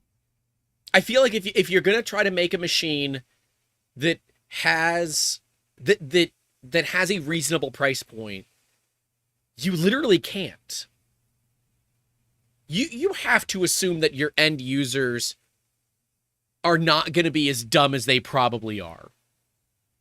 Because if you do, then you quickly spiral into this, we're spending $10 million on testing and verification and things. And there's part of me that says, you should. You should. But then the other part of me says, well, if I do something stupid, I should be bit for that, right? Like, you know, if I still think that if I stick a fork into the electrical socket, I want to ride the lightning, okay? I need to feel that I'm an idiot. Like, when I was working on my well... Legally, though, you wouldn't. It would be the fuse box company would get sued. Because there's legal requirements to have safety for electrical power. Sir, this is the United States. It's not how that works. Please tell me you're joking. I'm not joking at all. Oh, dude, instead of making everything safer, we sell we sell covers for your electrical outlets for children, so they don't stick things into the electrical outlets and zap themselves. I have just lost so much faith in your country. Yeah, Jacob, they sell outlet protectors so that your children can't stick things in them. I grew up in an age where we didn't have those, because if you stuck something into an outlet more than once, that's on you. You learn the first time. You ride the lightning. Oh, no, we don't do that. And if you do it again, well, maybe you found a kink. I don't know. Maybe you're really young and had an awakening that early in your life. Gergman with the $10. Thank you for supporting the ad-free streams. Remember, if you do want to support the streams here by keeping them ad-free, you can do so by donating during the streams, joining PayPal, Patreon, YouTube channel members, and all of that. But for $10, they said, you guys are straight up and realistic in how the world of 3D printing currently is, and but also how it should be. Thank you. Yeah, we try to be. Annoyingly, that is also half my annoyance with the industry, is the amount of times I have complained to Mum. For anyone who doesn't know, Mum does all the logistics and compliance stuff. I've complained to Mum that we could have made so much more profit and gone to product like years earlier if we skipped half of the testing, which every other company does. Not that we were going to, I should stress that. We weren't ever going to skip the testing, but that still doesn't make me less salty that I had the button to skip there the entire time and it would never have come back to me. I would have just had 10 times the amount of money the company would have earned. Like, we would have been profitable in the first year as a manufacturing business if we pressed that skip button. Like, that was tempting. Yes, we still would never do it, but it does make you hurt a bit on the inside when it's so easy to just find the loopholes and everyone else is doing it. Yeah. But now that we've done it, I can also say stuff like this, which is, if a company has made more than 2 printers, they should have basic safety.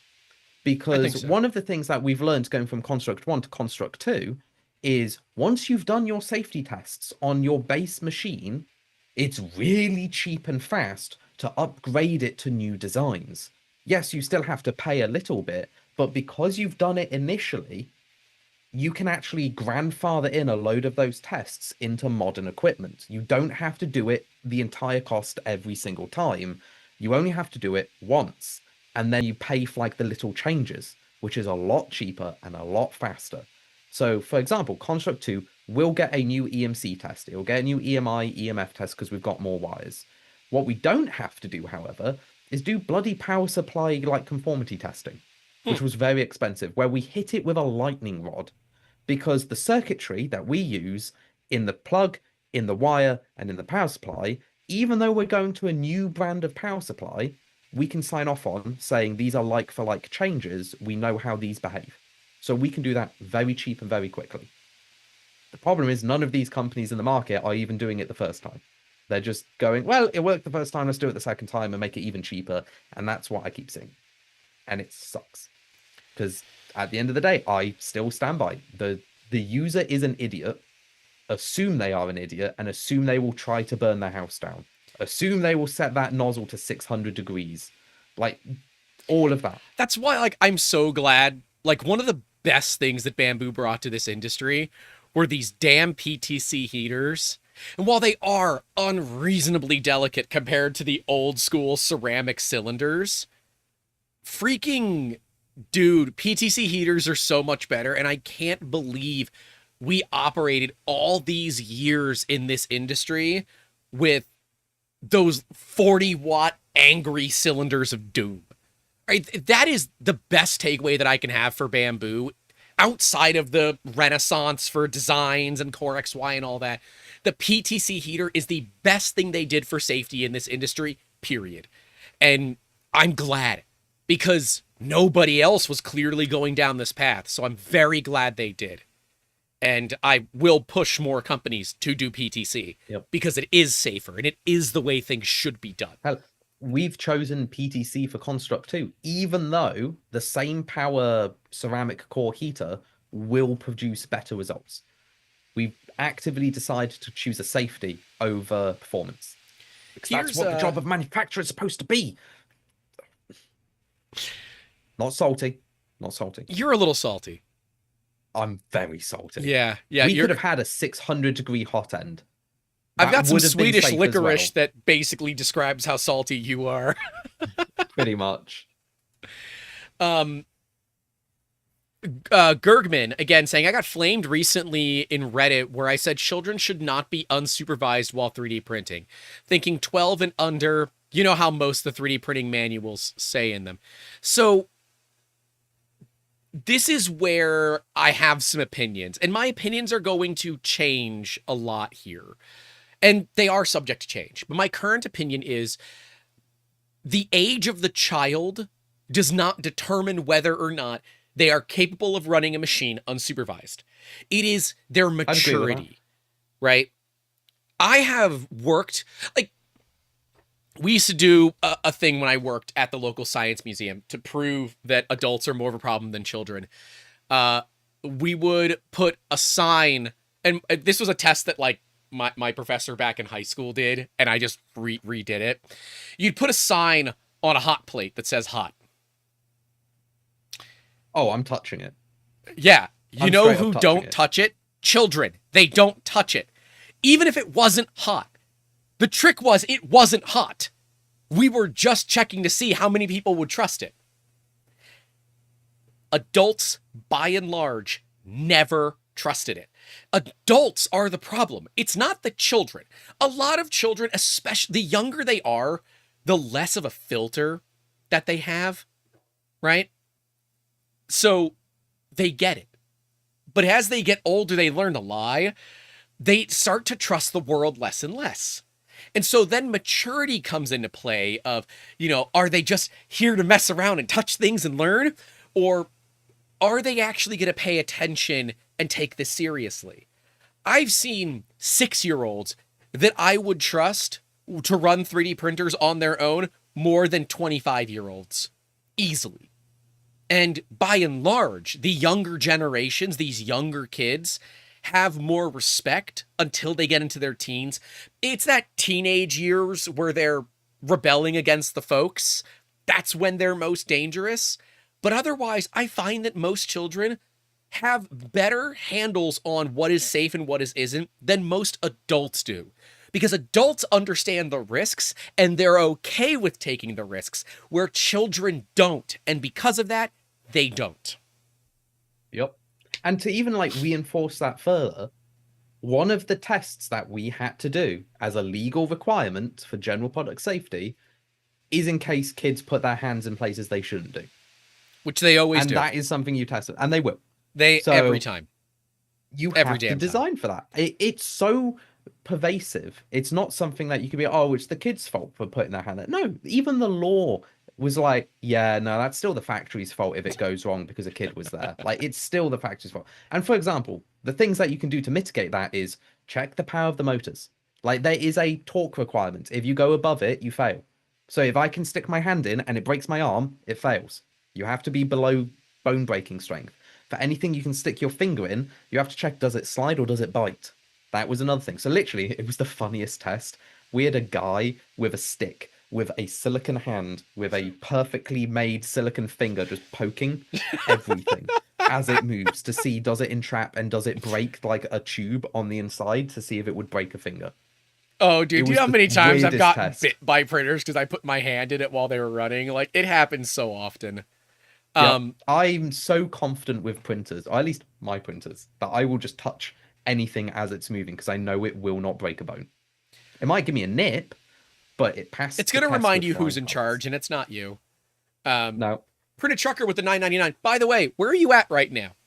If it wasn't obvious, Printed Trucker is a trucker who does 3D printing. So he travels hundreds of miles every single day, like over 100,000 miles a year. Love to know where you're calling in from, as it was. He said, Grant and Jacob, how SRLT, I don't know what that means, but illustrate the differences between top-down control and doing-it-yourself mindsets. And yeah, I am much more of the do-it-yourself safety mindsets, where if you do dumb crap, you should get hurt because of it. But Jacob has to be the top-down safety method because of being a manufacturer. This is why we work well as a co-host team for the podcast, because you have the end user who does not manufacture 3D printers, who probably shouldn't build 3D printers, and the person who does build 3D printers, and it is their business to do it. My business is to run 3D printers and run 3D scanners. Jacob's business is to build 3D printers. And so we can provide these differences of opinion, and both be right and wrong at the same time, which is Yep. the value. It's even more fun when you realize I'm closer to Grant than most people realize. I am the type that will be safety squints with the safety clench, wearing my safety flip-flops, cutting hot metal. Like, that is me. Yeah, when we're unattended, that doesn't mean what I sell is different, but Yeah. like I cut corners quite a lot. No, like, that dude, is, like, that is me. I cut so many corners, but when it comes to you guys, I will never will. That's the difference. yeah, I've had to learn the hard way. Personal safety versus professional safety, right? When I'm on camera, you will see me wearing every ounce of PPE that I own. When I'm off camera, I'm going to take the risks that I think are reasonable for me.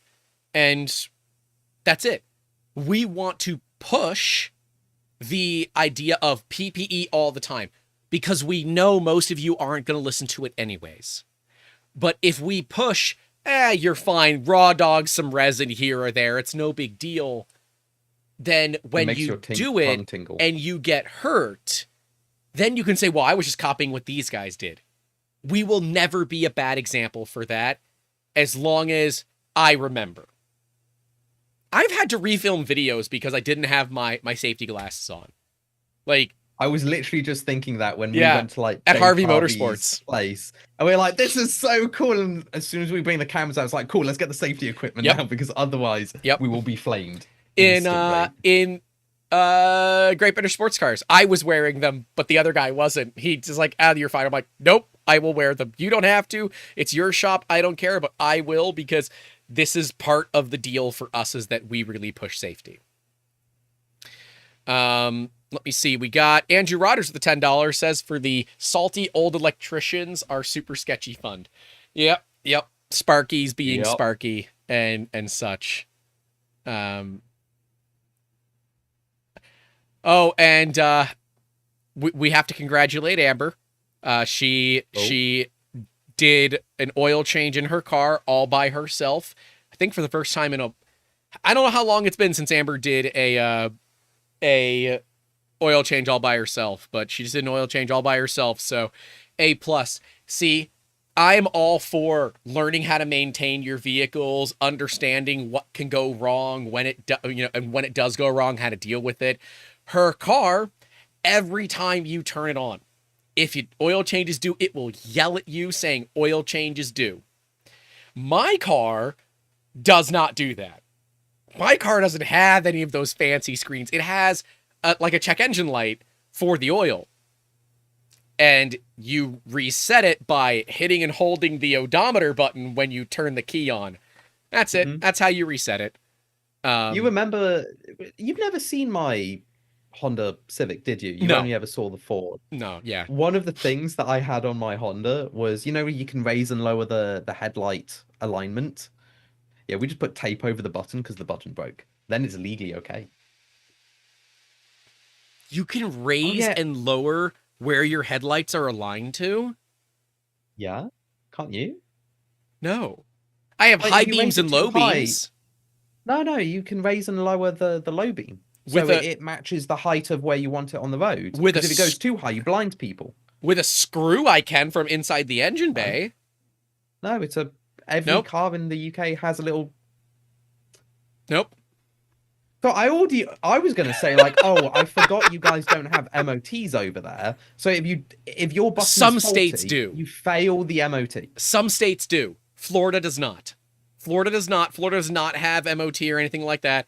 So Florida's a little bit different. We have no MOT, no smog controlled, nothing. It is the Wild West of not giving a damn here in Florida. Yeah, because, dude, my car is on the original catalytic converters. It's 23 years old. It has almost 190,000 miles. And Christopher Elliott with the $5 says, congrats to Amber on her first oil change. Following it up with not being snarky, I'm genuinely proud of her for learning that skill. Amber does know how to change her own oil. She normally has help. She does it at her grandparents' place because they have concrete, and it's much better to change oil on concrete than it is in grass with a nondescript amount of fire ants in it. But Amber has a 2020 CRV, so it is actually harder to change the oil in her car than it is to change it in mine. I have a 2002 Honda Accord V6, which does mean it's a little bit more complicated than the 4-cylinder and yada yada. But see, the trick is, how much oil did you spill? If you didn't spill any oil, awesome. Spilled a little bit of oil, it is what it is, you know. But I can't find the comment from above, but somebody was asking about wire protection. Oh, real quick, because hold I on. brought it up a couple of times. Oh, go on. Amber just replied. She said, I usually do it every time myself, but I can't always crack the drain plug off. But I got it and the filter off myself for once, and no, I didn't over-tighten it. How many Ugga Duggas did you use? Oh, come on. It's the law. Whenever you put a new oil filter in, you've got to Ugga Dugga it all the way down for the next person to suffer. That is the law. It is not to the do law. it just before it breaks. It is hand tight and maybe a quarter turn more, and that's it. No, you're getting the pipe clamps on it, and you are really putting it down, because then the next time you go get it replaced by someone else, they're gonna be like, "Oh, I can't believe someone would do this," and you just stab the screwdriver through it and you spin it off with the screwdriver. Yep. Okay, and she used puppy pads. That's the right way to do it. Yeah, the puppy pads on the ground. I approve. I do mine on grass. Just returning the oil to where it came from. And a little bit of it came from the ground. It's going back in the ground. Yes, returns to the ground from whence it came. All right, now we can get back on topic. Somebody from above was asking about wire protection, because I've brought it up a couple of times about cutting wires. For reference, our AC wires have a silicon sheath for electrical safety. They are copper wires as well, not aluminium wires, because they do bend. They are a moving part. They then have a fiberglass outer layer and a double fiberglass outer layer before a wax coating, and then they get a PVC 400-volt coating on top of that. Buddy, that's better than the high voltage wires I use on my laser. Because what goes wrong when you cheap out on your AC wires to your heater bed? The Bamboo Lab A1 recall happens. So there you go. So even if you cut through like the outer sheath, you're fine. If you cut through the middle sheath, you're fine. You then go into a fiberglass layer to stop the cut, and if you cut through that still, you've then got a silicon layer before even getting to the live. Ooh. Doug has... All right, I'm going to put this out for a poll. Because you know what? Honestly, that's pretty good. I've seen that message. As soon as that poll goes live, I'm clicking yes. This is probably the most amount of like real journalism that we can do.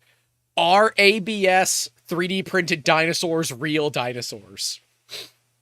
I will. You know what? I'm not even gonna say why. I think the answer Just is leave that there. Yeah, I'll tell my opinion once we stop it. But Brad Santon for the $1.99 saying super chat because the Apple app won't let me buy a sub from the app. Well, sorry about that. Oh, that sucks. It's Apple. Oh. Yeah, Apple's charging like insane rates for that kind of stuff. It's Apple being Apple. Sorry, broski. Definitely try it from a browser another time. It normally works better.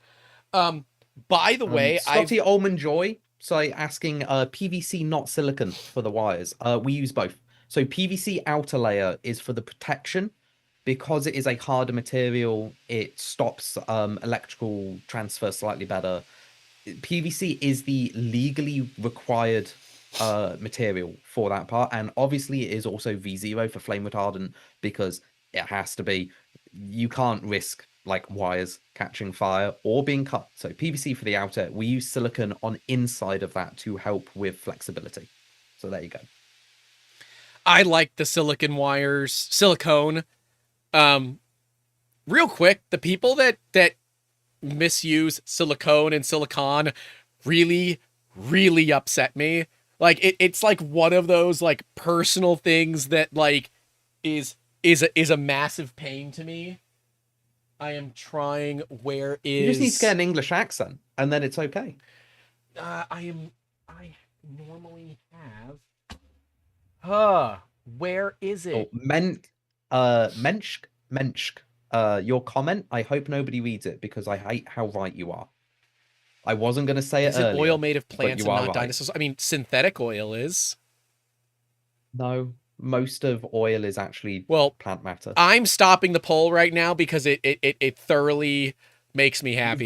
Because You yes was shouldn't have read it out loud 69%. because now you've ruined everybody's knowledge of it. Yes is 69%. Nice. Yes, ABS printed dinosaurs are real dinosaurs in my opinion because it's oil and whatever. Yeah, silicone boobies, silicon computer chips. That's what you need to know. Silicon with a U, both of them, because you just truncate it. Done. Also, my computer is currently using over 110 gigs of RAM. The scanning laptop. It only has 32. Oh, your hard drive is hating you right now. The SSD is not happy. Uh this is like not even a half of the submarine model. So yeah. 96,249 megabytes currently in use of 32,000 megabytes currently in use. That's just for the model. So the entire PC is using about 110 gigs right now. It's paging like a son of a gun. It is what it is. But I really do like the silicone wires. The ones that are really flexible. The charge cables that come with the Pine Sill, those red USB-C to C cables, my absolute favorite because they're so flexible. And I loved it. Absolutely. And I bought like 5 or 6 of them. Absolutely love it. But like the ones that are PVC coated versus silicone, no, I don't like it. PVC is worse. Origin PC, notice us. Yeah, notice me, Origin PC. Yeah, I did just buy 96 gigs of RAM, but it won't be here for like another week. So until then, it can sit there and hate itself. Yep. Tina Schultz asking, do you use in your company the UFlex or the IGUS Chainflex cables? If so, what is your experience with the proper cables compared to normal cables? It's hard. So is it? In theory, anything... How hard is it? You never know. The camera only goes up here. Oh my god. I'm sorry. Like the stream. But no. Yeah, just like the stream. If you like how unhinged we are, we get worse as time goes on. It's true. Wait until the lights behind me start turning pink. Cables. But yeah, so from the cabling point of view, so there is a decision you have to make when you're using them. I have used those cables.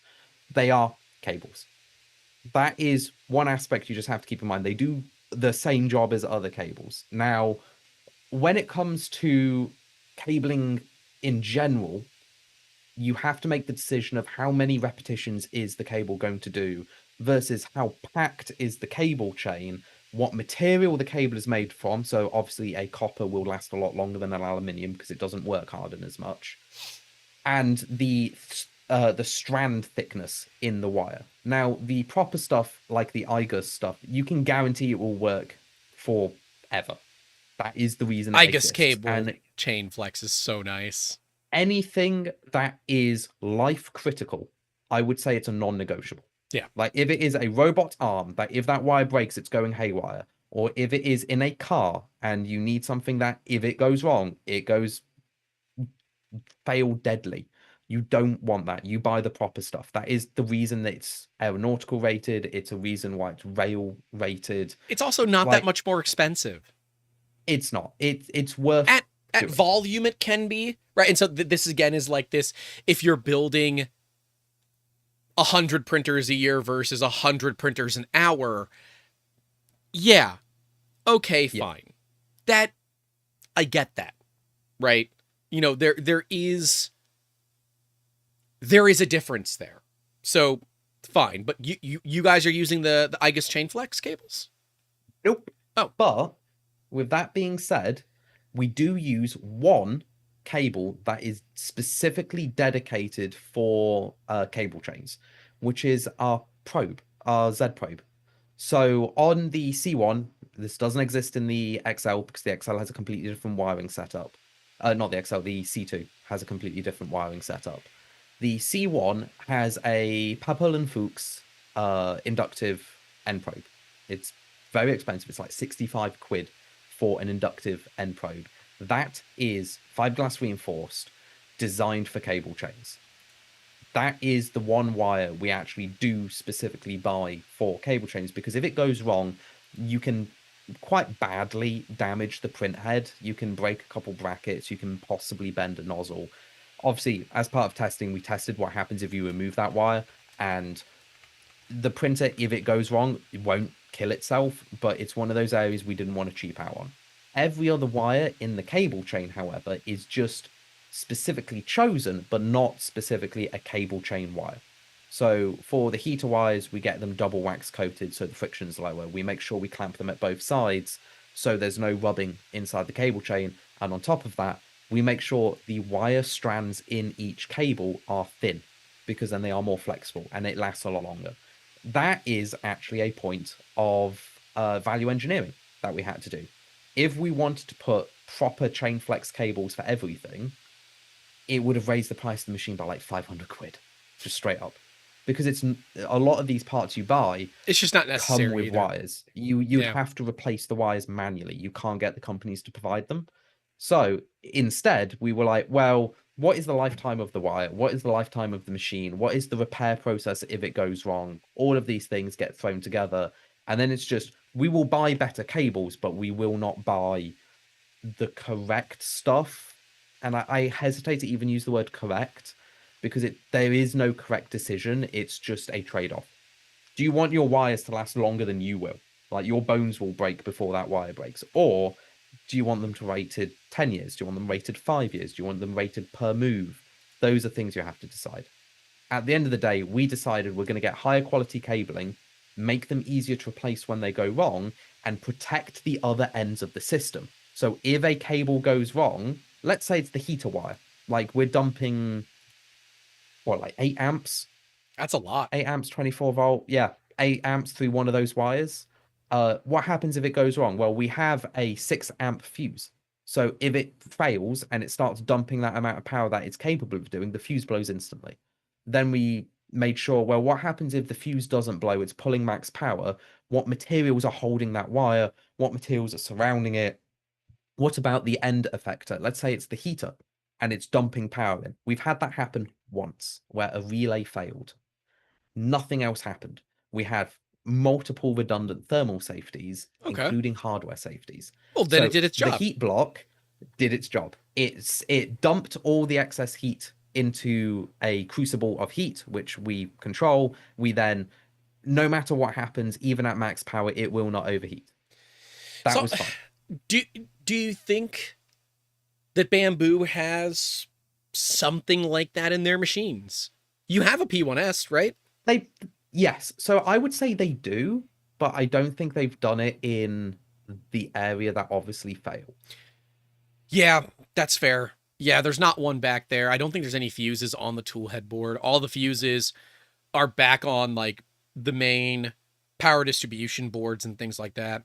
But to compare Bamboo to the thing that people say I'm a shill for, Prusa doesn't do it either. Prusa has blade fuses on their motherboard. It's a very rare thing to do. Yeah. It's not a common thing at all. And it's not something I would even recommend to most companies. Like, it's an expensive thing to do. The design complexity does eat into margin quite heavily. Well, it's the difference between, do you want a perfect experience where you can sell 1 million machines and you will get 1 million working machines? Or do you want to make a lot more money and instead of 1 million machines, you have a 0.001% failure rate? Most companies will take the failure rate because that's how you earn money.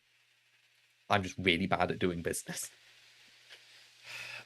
View at your own risk, upgraded to the members-only Discord. Please email us, and I will get you a link to the Discord. And Beard Printer, $10, which also happens to be the amount to get you into the Discord. So if you do want to come hang out with us after the show, you can do so by joining at the $10 tier and higher.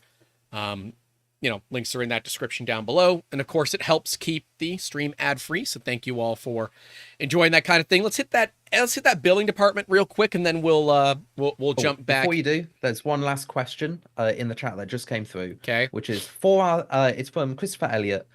For our thermal runaway testing, we need to get a custom firmware that has all the software safeties disabled. We need to test for the worst case if the software hangs up. 100% agree. Our biggest challenge when we were testing Construct 1 was turning off the safeties that we've inherently put in the machine so we can test what happens if it destructively goes wrong in every case. That was the worst experience we had because the safeties kept turning themselves back on to keep safe. Like, we tried to overheat the heater bed. We removed the thermal fuse. We removed the relay circuitry. We removed the thermistor so we didn't even get temperature sensing. Because then we put additional sensors on so we could monitor it. We put it directly into a power supply, so there was nothing in the way, and the thermal power would still trigger the motherboard to turn off the power supply. Because screw me, I guess we can't even destructively test unsafely. But that's kind of good though, right? Like. Oh, and then the bed was also designed to reflect heat once it got to a certain temperature. So it would radiate it faster than it could heat up. And that was also annoying because we had to then pad the heater with foam to trap the heat in the bed. To try to force it to get it to go wrong. Yeah. Oh, we ended up going up to a maximum of 185 degrees. And the heater pad was just fine. There was nothing wrong with it. It held that for 6 hours. And it was completely fine. Testing. Anyway, so back to you with the billing department. I just thought I'd like to answer that before we move on. You're good. I found the email from the individual, so I want to get them a link, but I'll do that after the billing department here real quick. Do want to give a huge thank you and shout out to the sponsors of the stream.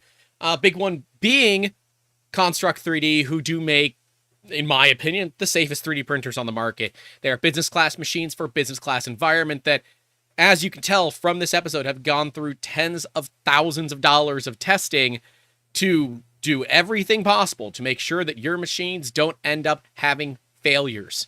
And, well, ultimately, that's part of the deal and why they do cost what they cost. If you do want to check out the world's first bamboo 3D printer as well, you can check them out at construct-3d.com. Links are down below. Construct 2 is shipping soon-ish, whatever that actually means. We have a launch window. It's coming up soon TM. Soon TM. We just need to make media now. And if you're wondering what all of that looks like, we did tour Construct 3D. So if you do want to see what it looks like to make those machines with a real family-owned business, check it out. I think you guys will enjoy it. Another sponsor of the stream is going to be Printed Solid. They help us do giveaways with filament. So if you do want to enter to win some made in the USA Printed Solid filament made in Delaware, you can do so by entering in that top pinned comment. If you're listening back to this later on or audio only, sorry you missed it. Check out some super sweet merch, link down below.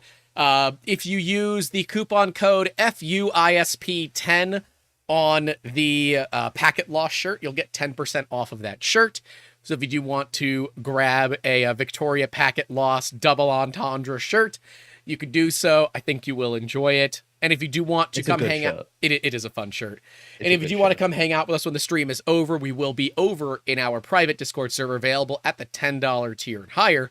But we do have one more sponsor for this stream. Jacob, I'll let you do that. How could we not thank 3D Musketeers themselves for hosting the entire channel, bringing you all this amazing content, and also bringing you some really cool stories. So if you want to talk about 3D printing, if you need 3D modeling or CAD design, if you need anything scanned like your super yacht, Grant is the like your super yacht. That's fair. That's fair. I cannot believe you've done that now. But if you've got any inventions you want to consult about, if you need anything printed, you need any feedback on that, you want anything designed, or you need anything scanned, 3D Musketeers is the place to go. Their service is exemplary, and I cannot rave about how good it is. 3D Musketeers like seriously, they just scanned a super yacht. That's cool. We scanned That's a like, actually submarine really on cool. a super yacht, Which is arguably even cooler. You yeah, went I to guess a so. super yacht, and that wasn't even the focus. It was a submarine on a super yacht. Come on, that was cool. It was pretty cool. I'm not gonna lie. It was. You can't deny that. It was pretty cool. Yeah, so if you want to know more about the 3D Musketeers, see the links in the description or just Google them. They're pretty much the first result that comes up. So go use them. It's one of those just things that you don't ever expect life to give you, and you know what? You work hard for it, and well, you make good relationships. That entire job is because of a singular relationship. So remember that it's not what you know, it's who you know every single time. Also, view at your own risk. I did just email you the link to the Discord. So you should be able to get in and hang out with us when the stream is over. Let me see. Isn't that Danger Clipper? I don't know about rep stuff. Yeah, Danger Clipper's kind of crazy. Yeah, it's kind of crazy. Ra said, what software do you use to go from mesh to CAD file? Geomagics. Everything. No, it's Geomagics. It's a $10,000 a year piece of software. They're asking if we have any experience with Quick Surface Lite or Pro. We don't. So, yeah. We don't. I use 3ds exactly Zephyr, which has a pretty good point cloud to mesh software, and it's not too expensive. Point cloud to mesh is no big deal. That there's so many softwares out there that do it. They're talking about mesh to CAD. Oh, I have no idea. Yeah, then. So that is black magic. Like taking this submarine at a few billion polygons, turning it into surfaces and solids. Yeah. We use Geomagics. I hate it. I wish there was a better solution out there. Doing it in Fusion, like manually taking in a high density mesh, you can't. Does not work. Yeah, you really can't. I had a CT scanned part that had something like only 10 million polygons. Yeah, and it chugged. If it's over a million, regular stuff. If it's over a million, you're pretty screwed, and that's why it's as expensive as it is. So, something to note. We should do a whole thing on 3D scanning one episode, but definitely fun because I know almost nothing about 3D scanning other than photogrammetry. So you can train me. I can show off like $200,000 in 3D scanners on that episode. Like this scanner's $34,800 brand new. Like this is worth more than most people's cars. Okay, this is worth more than my car. This is worth more than my car when it was brand new. That's not worth more than my car now. My car has very little value now, but that's why I have it. And it looks like Johnny 5, and if you think it looks like Wally, I disagree with you. It's Johnny 5. Number 5 is alive. Much Johnny 5. It's Johnny 5. And no, Tina, not including software. That's $1,700 a year. My renewal comes up at the end of the month. I hate it so much. You're wrong. It's not Wally. No, it's Johnny 5. It's the only reason you all say it's Wally is because you haven't seen Short Circuit. You haven't seen Number 5. Short Circuit is so good. Such a good movie. I love Short Circuit. Such a good movie. All right, so back on a topic. Where do we stand about fire safety protocols for 3D printers? Because we can only kind of get on manufacturers so much. What do you mean by protocols? Like, elaborate on that, because I don't know. Give me a second to get through the statement, and maybe you'll find out. No! Faster! I need to speed you up. There we go. Okay. Oh, no, I understand that, yeah. I agree, actually. Yeah, I do think the user should submerge their printer in an oil bath whenever it catches fire. Obviously. Yeah. If it can't catch fire, if nothing around it is flammable. No, but like, what can the average user do to somehow maybe possibly attempt to protect themselves with this, right? Like, how can they protect themselves? I don't want to be that guy and say they shouldn't, but I feel look, like they shouldn't. We know but so I'm going to ignore that. I'm going to ignore the entire sentence of you shouldn't have to. Yes, we it's have not your to. problem. All of that. But let's assume EU doesn't exist anymore. It's just the US where they hate you, and safety doesn't exist. So I would say if you wanted to be the ultimate safety, I'm thinking from like a factory point of view, because this is how I would contextualize what I would do if I was building a print farm and I had 100 machines where the likelihood of a mistake is 100 times however many machines I've got. So I would say smart plugs is a big one. Yeah. Like remote controlling your smart plugs is such an easy thing because you can automate systems on that very well. Yep. Add a thermal sensor. Doesn't have to be a thermal camera. It just needs to be in the highest position of that building where the heat will collect. So if something catches fire, the heat will rise and you can go, hey, the temperature of the ceiling is 60 degrees, which is above like any normal use case. Turn off all the plugs. Like just instead of a breaker, you just use your smart switches to turn everything off. I like the idea of a thermal sensor, because like to me it's a smoke detector, but thermal detectors kind of better. I don't know, you could put both. They do different things. So I went to Autodesk, their Lincoln not Lincoln, their UK HQ branch. Mm-hmm. And one of the things they've got in all of their rooms is a thermal sensor, a humidity sensor, and a noise sensor. And they monitor all of them. Their entire facility is smart connected. So you're saying I only have to yell like, "Oh shit," and it turns everything off? Pretty much. Like it's for hearing protection. So they will tell you if this room needs hearing protection or not. Oh, okay. I thought it was Really like some backwards way of determining if there were failures. No. But one of the things they did tell me was they can use that for other automated systems. So let's say a 200 decibel noise happened.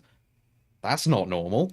So they can immediately flag a system and start something automated with that.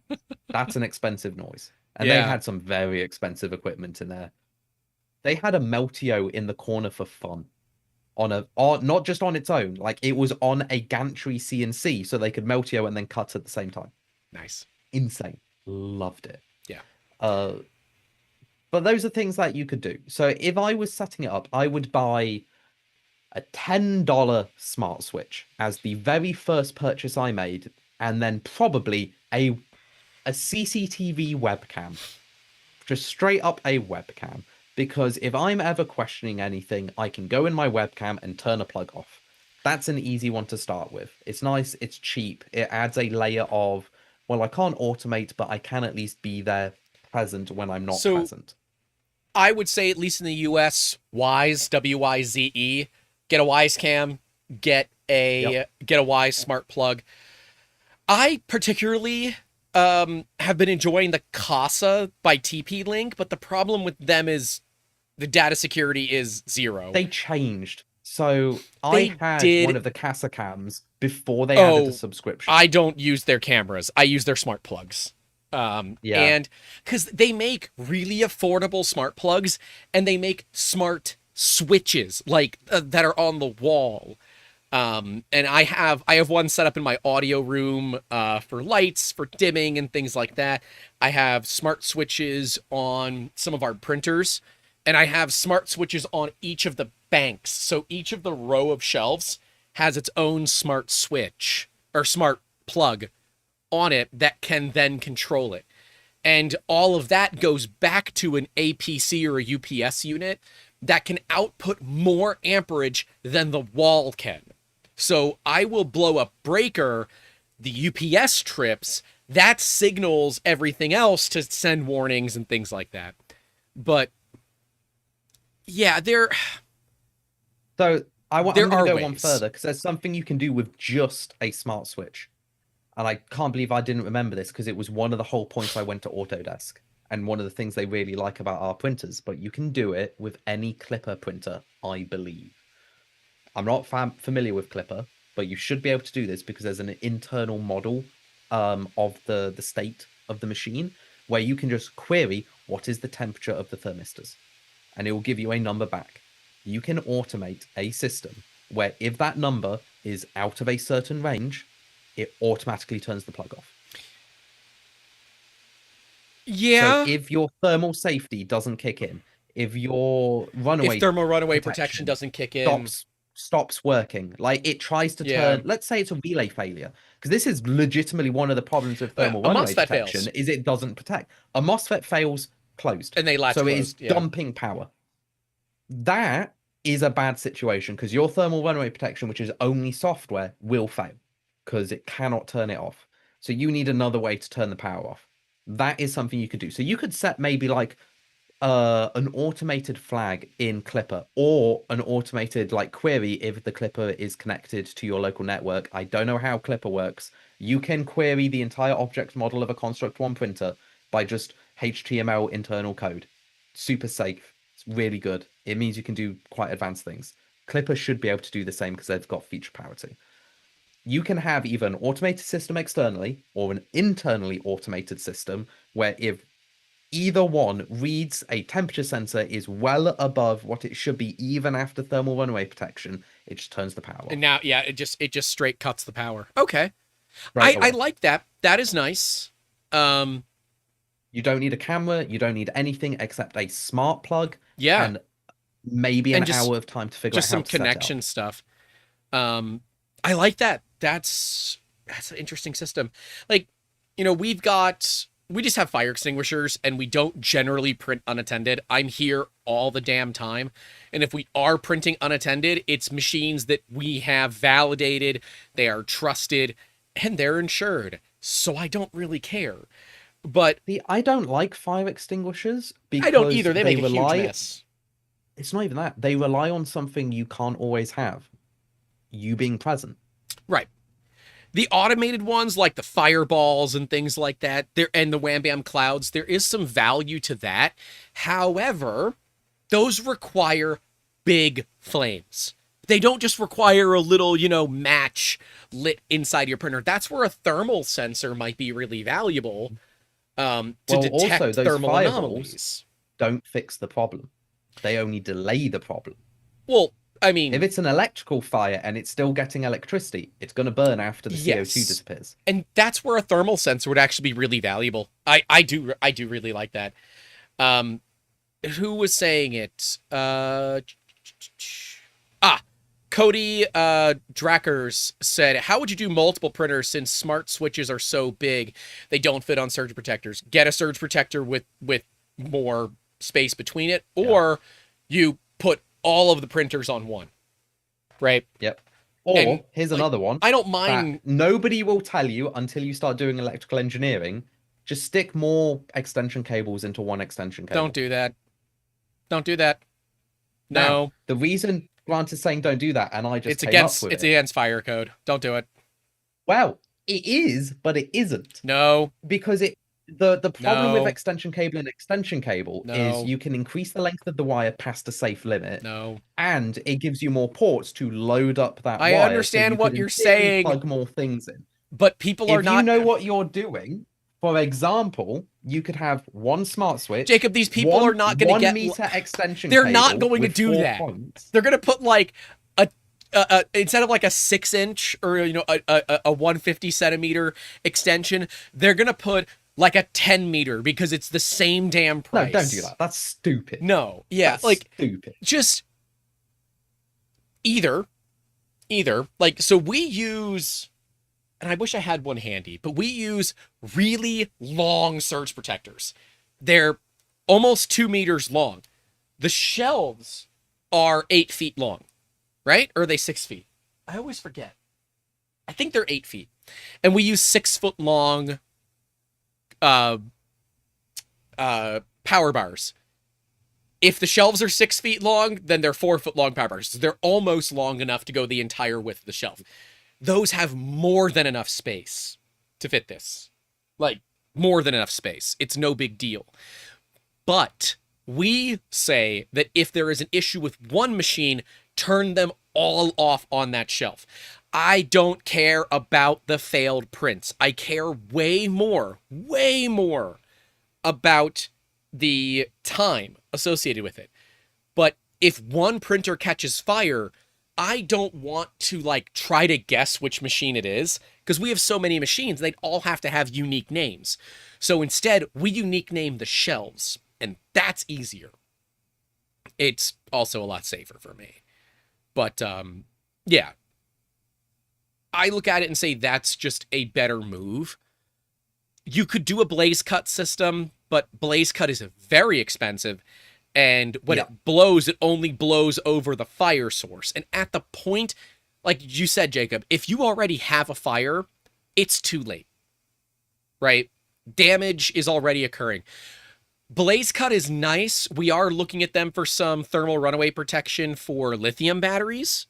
That's a whole different thing. I don't know if I should make a second channel for the off-grid stuff that we're planning or not. I've really got to determine that. That's something that we got to figure out. But at the risk of going on a tangent, I think you should keep that on the main channel. Well, because then we will add something extra. We will just see how the videos perform and go from there. But the way that we look at it depends. Do you see 3D Musketeers, the YouTube channel, as specifically 3D printing infotainment, or an extension of what you do? It's an extension of what I do, but that's not what YouTube sees it as. There's your answer. That's what your answer is, though. You make YouTube see it the other way. See, view at your own risk has it right. F it. Halon System or GTFO. You know what? I'm here for it. Absolutely here for it. So, you know. But all of that becomes so egregiously expensive that it is difficult for the average person to do all of that. You know? Does that make sense? Yeah. So we're getting back to that level of it's not on the user, it's on the factory. Just saying. It is on the factory. It should not be on the user, but it kind of is. At this point, we have determined that manufacturers are not checking to the level that we want. So what are we supposed to do? I say the easiest thing is don't do lights out manufacturing, right? That's the easiest thing is no lights out manufacturing. Yeah. Right. And keep a fire extinguisher handy. Preferably start with a CO2 before you go to dry chemical, because CO2 is nice because there's no mess. It just sublimates and you're done. Arguably, for the type of fires you're going to be fighting with 3D printers, both are going to do the same job. Yeah, CO2, they're much more expensive, to be clear. CO2 extinguishers are like considerably more expensive. Yeah. However, they leave no mess behind. If you're using dry chemical, whatever that dry chemical hits, it's trash. Right? If it touches another printer and gets into its motherboard, it's trash. It's gone. Yeah. I would even argue if it gets even on the pulleys, it's gone. Because it would degrade those bearings so quickly. You have no idea. I'm sorry, Amber said tangent. You gotta buy me ice cream with the $5 Chris game. You do need to do that, though. Amber understands the important things in life. That's not a tangent, Amber. That's a valid concern, Doug says. I agree. Yeah, I like initially no lights out manufacturing. If you are going to go down the path of lights out manufacturing, then I believe that there needs to be a different maintenance schedule for these machines. That instead of every 1,000 hours, it's every 500 hours, which, yes, could be once every, 20 days? Like once a month? Yeah. If you're running 24/7, I would argue if you're running 24/7, you're doing a professional job. Once a month sounds more than reasonable. Yeah. And you take it down, you spend a few hours cleaning everything, you check all the connectors. I mean, I would be applying silicone glue to all the connectors myself. Dielectric grease, silicone glue, in everything. In everything.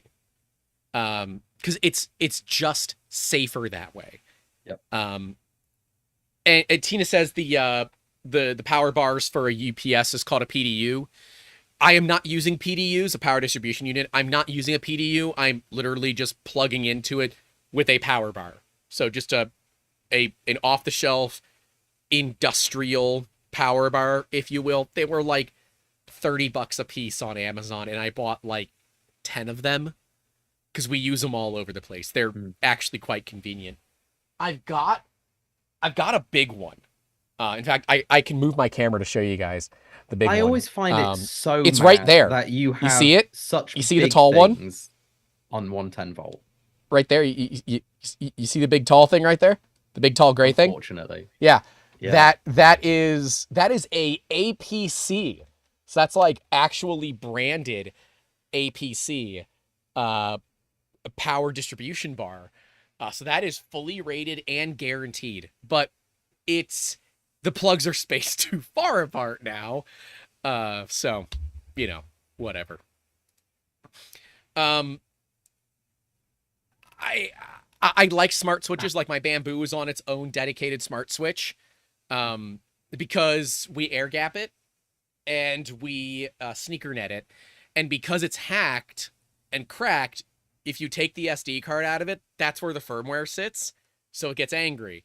So instead of having to give the printer the reach around as it was, all I have to do is just tell your flavor of Home Assistant to turn off the Bamboo, and the Bamboo turns off. I can go pull the card out, put the files on, then I go tell my flavor of Home Assistant to turn it on, and it turns on. Yep. And that is really, really, that's more of a convenient factor than a safety factor for me. Also, it's quite nice knowing power draw of units. Get one of the plugs that has a power draw. Oh, so you can monitor it is kind of cool. So nice. The ones that can track it, and especially if this is like where I deviate from, I need everything air gapped. I like when I can check power draw and things like that. It is very nice to be able to understand what the power draw of units are, because that helps me better understand what machines and how many of them I could put on the same circuit before we start getting into the danger territory. Yep. I mean, giving Bamboo credit again where it's due, their Bamboo Farm software that can stagger machines turning on and starting to deal with power draw issues. Brilliant. Absolutely brilliant. I love that. Yep. I would love to see more of that. I am now considering getting another thermal camera, or using the one thermal camera that I have and have it detect thermal anomalies and ping my phone with, like, you know how like the Amber Alert stuff? Do you guys get Amber Alerts in the UK? Okay. You know how the Amber Alert... We actually do. So no matter if your phone is on silent, whatever, if there's an Amber Alert, your phone's going off. If I could somehow tap into that on my phone, that when it detected a thermal anomaly, my phone goes off no matter what I'm doing, that would be a really cool way to do it. You could also have, like a Home Assistant screen that could flash and yell, and there are a lot of really interesting ways that you could integrate smart devices to make 3D printers safer. But I think by and large, we all agree that we shouldn't have to. Yeah, and at the end of the day, whatever you do put in place, it's never going to be good enough. Never going to be good enough. Because all of them require something to have gone wrong multiple times up until that stage for when the user's protections kick in. Yep. And at that point, you've still written off a machine. Like, whatever happens, once your safety kicks in, that machine is gone. There's nothing you can do. Like, even turning the power off still means something burnt. It just means it burnt in a way that you could monitor it.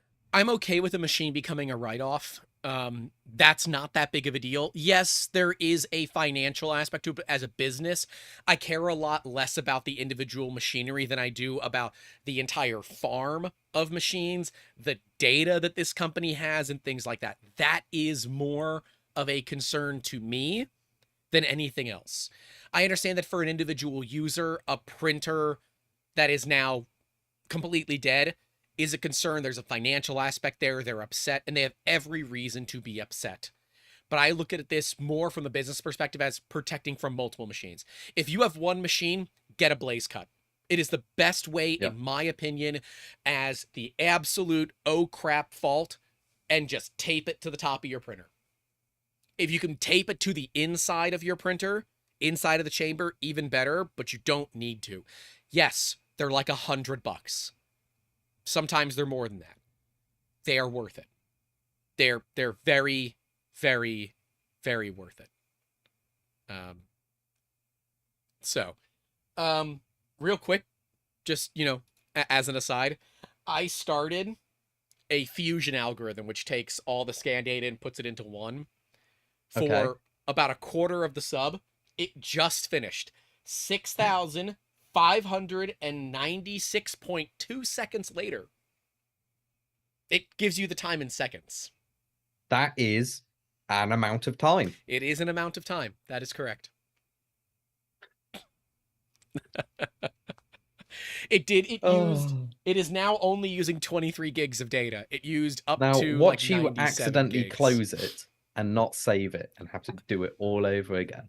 You want to know a really funny thing? Did you do that? There is no way to actually save it. The only way to save on top of your data is to close the program. It saves when it closes. I don't like that. Yeah. I don't like that. Yep. I don't trust that. It works, though. I don't like it either. I wish there was just a Control S to save, but it doesn't do anything. Yep, don't like that one bit. Yeah, Amber said it's true. I had to do it. It was wrong. Yeah, so when we were driving back from Miami, Homestead, and the Keys and all that, we set up my EcoFlow Delta 2, a car charger for it, so it would charge at like 100 watts. Or no, my River 2 Pro. Sorry, not my Delta 2, my River 2 Pro. We used the cigarette outlet charger, so it would charge like at a max of 100 watts. And we use that as like a extra battery for the computer. And so I was driving, Amber was controlling the computer, and she's like, this feels wrong. I said, I know it feels wrong, but it's right. Tony D is asking, what's the difference between Wham Bam Cloud and Blaze Cut? So I have the Gen 1 Wham Bam Clouds. I have a few of them. In fact, there's a couple of them up on the shelves underneath the shelves. The Gen 1 Wham Bam Cloud, from my understanding, is basically a firecracker surrounded by ABC extinguisher media. That's it. Huh. And so when it gets hot enough and it catches fire, it blows an explosive charge and throws extinguisher media all over the place. It apparently works quite well. I have some that we're going to start a bonfire with, that I might have accidentally started a bit more of a bonfire than I expected yesterday. But that's okay. I'm getting rid of the tree that fell over during Hurricane Milton. And weeds have overgrown it. So now my only choice is to burn it. Because I can't get into it. Like, it's so thick, I'd have to cut into the weeds and vines with a machete. Fine, I own machetes, but burning it is more fun. Anyways, we want to see how effective it is. Blaze Cut is a tube with some sort of gas. It's some sort of liquid that instantly vaporizes into a gas. And wherever that tube gets punctured, and it's punctured by fire, it dispenses that liquid. Excuse me. Dispenses that liquid. Clip that. Why? What? Don't know what you're talking about. I clipped it, but I don't know, because I sneezed? Yeah. Okay. You make a supercut of that later in a year. Give that to people when you just want to annoy you. Just be like, there you go. It takes that liquid, it then instantly vaporizes, turns into gas, and then puts out the fire. They are both one-time use. Blaze Cuts are much more expensive. They are like fully safety rated. You put Blaze Cuts in like race cars and things like that. They're designed for that kind of use. And from my experience in calling Blaze Cut, they're based in Australia. I go down rabbit holes of understanding safety very often. And found they had an Australian phone number. It was a penny a minute to call Australia for my Google Voice number. So I spent 50 cents to call them for almost an hour and had a great conversation, learned a ton about how their product works, how it could be useful for what I want to do, but it's not going to prevent any fire. It's going to cool down the scenarios. And it was a very, very interesting process, and I'm very glad that I took the time and money to do it. So that's what I can say. And from my discussions with BlazeCut, I do trust them. I trust the work that they do, and they go through the testing, and they have the proof that it does work. And if you are ever buying the fire suppression systems for Prussia's, those are BlazeCuts. That's what they use. Prussia uses BlazeCut. That's pretty cool. Yeah. And so, in my opinion, if it's good enough for Prussia, it's good enough for me. Prussia says a BlazeCut's good enough to take out fires. Great. I say the same thing. But for as many machines as we have, it's fundamentally too expensive. It doesn't make sense. So we just operate under much more stringent preventative maintenance. We operate under, we do not do lights out printing unless we absolutely 100% have to. And when we do have to, I can turn on wise cams. Literally, one is they're magnetic, so I just stick it above my desk. I can point it at those machines. I can check them, and then if something is going on, let's say it's a failed print, I can turn off that entire row. Now, we don't have granularity for the individual printers yet, because what I really want is like a Home Assistant dashboard that has each printer behind me and all over the shelves what they are, and that way I can physically turn them off or monitor their power and actually like have a display.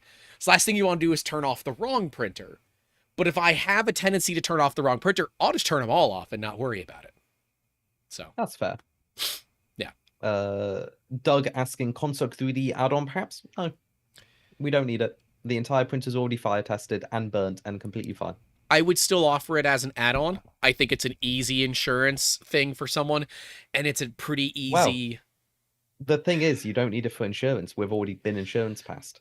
I understand so that. You can use this under fire safety. It's a peace of mind thing, and it is an easy upsell for you that can make you some money. There's no reason not to have it.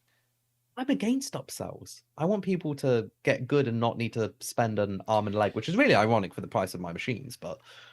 I understand that. The reason we did all the fire testing is so we don't need it. All the materials are chosen so they don't propagate fire, they self-extinguish, they extinguish anything around them. What if you also included an extinguisher?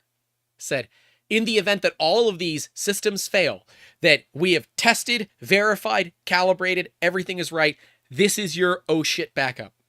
What if your factory catches fire? This gives you more time to get the printer out of the factory. I'm just saying that means I don't trust my own safeties.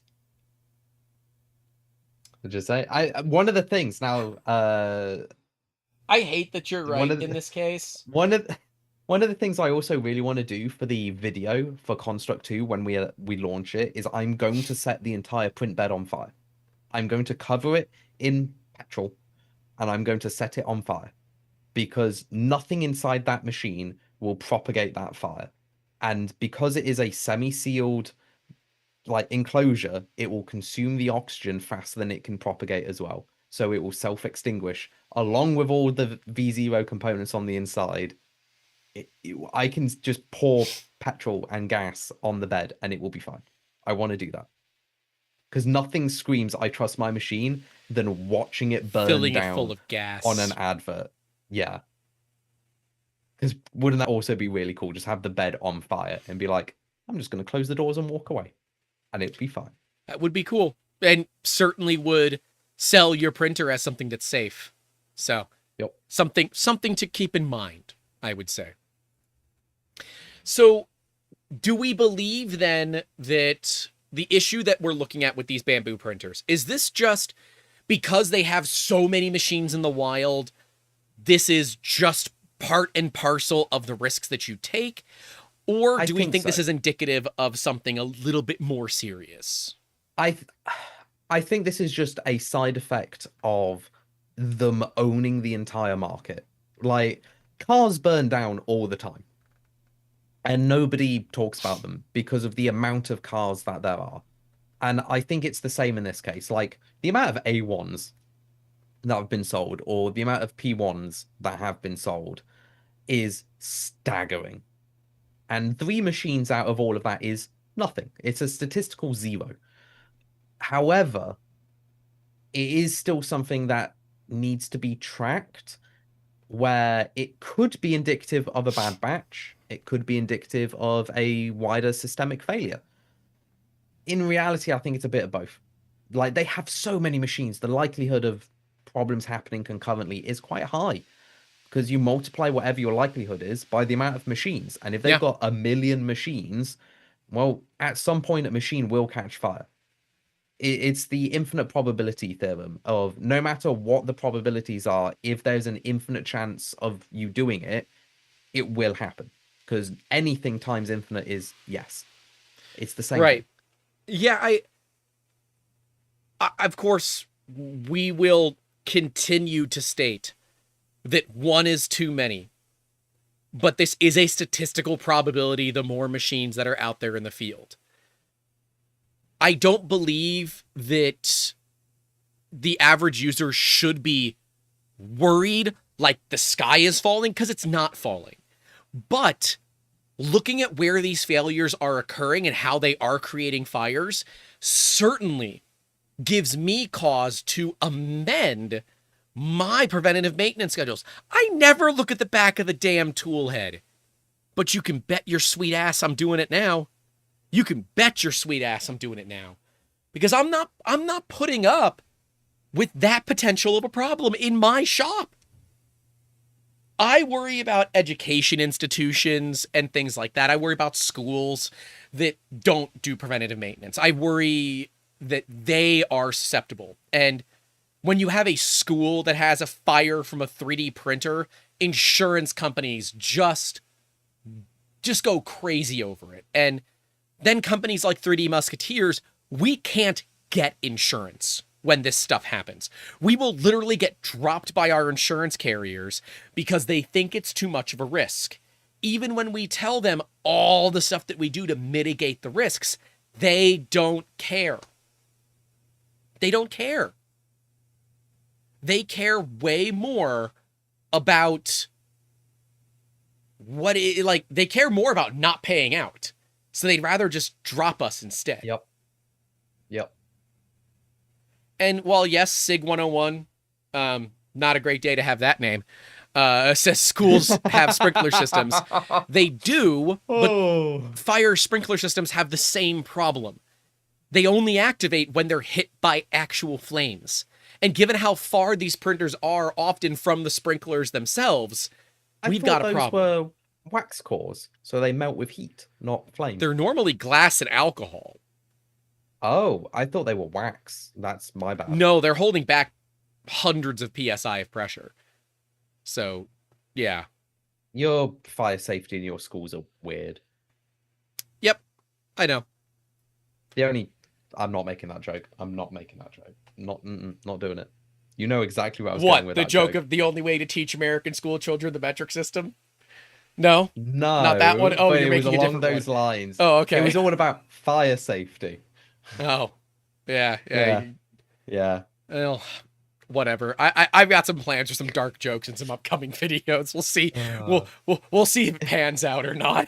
If you want to hear them, join the Patreon or the Discord so you can go in the DGen chat where I might or might not post that. Yeah. By the way, I tagged you in the Discord for some rock things. So if you want to even better, enjoy some rock isms for the end of the show, that would be A+. But yeah, I never want these problems to happen. And I think that the more machines we get out there and the more companies push price points lower, like the freaking Snapmaker machine at $680 for backers and all of that, like call it $1,000 when it's done. Dude, a tool changer at $1,000, that's like mildly, it feels risky to me. It's so cheap. And what are we giving up for safety? right? Do I think the Prusa XL is overly expensive? Yes. Do I think there's a reason? Yes, I've seen the reason. They have a lot of testing. And while, yes, a lot of that testing was done before the input shaper stuff was on that machine, it's still a decent machine for the money. And probably the best tool changer on the market currently. Do I worry that the Snapmaker, as cheap as it is, has some potential issues with fire safety? 100% I do. Especially considering that Snapmaker has shipped machines that use bang bang heater control and not PID. PID. Right? Yeah. So I don't know. I worry that it's going to happen more to people that don't understand the risks associated with 3D printers. And so, you know, when we look at the hype curve, I'm trying to think of the name. There's like a technical name for the hype curve. But we look at the hype curve, we are certainly on this uphill of the hype curve. I worry that we're going to quickly cross to the downhill when there is a major safety issue that affects an end user. If it affects a hobbyist that understands the risks, that to me is less of a problem than it affecting, like, you know, the family that bought one for little Timmy for Christmas that doesn't understand the risks associated with it. And it makes it worse when, even in that scenario, when you're buying it for somebody else, say it's their first machine, it's normally a cheaper machine, meaning they've cut even more corners. So the risk is higher. And that is the thing that petrifies me, is people need to learn, but they can only learn via experience. If they can only learn via experience, it means they have to experience something. And normally you're not going to give them the best, greatest machine going because they're still learning. So it's like you wouldn't train somebody to do wood carving with a bad quality knife. You just wouldn't, because it's too dangerous. However, we're in that kind of scenario where we're giving people bad quality knives, but it's 3D printers. But you know, the funny thing is, I feel like Creality has just as many Ender 3s out there as Bamboo has machines. A lot of those Ender 3s are ending up in scrap bins, in landfills and things like that. But we had less Ender 3 fires than we currently have Bamboo fires. So, and Creality has had a lot of issues. Creality shipped for months Gen 1 Ender 3s with no thermal runaway protection at all. Yep. Those, thankfully, did not result in fires.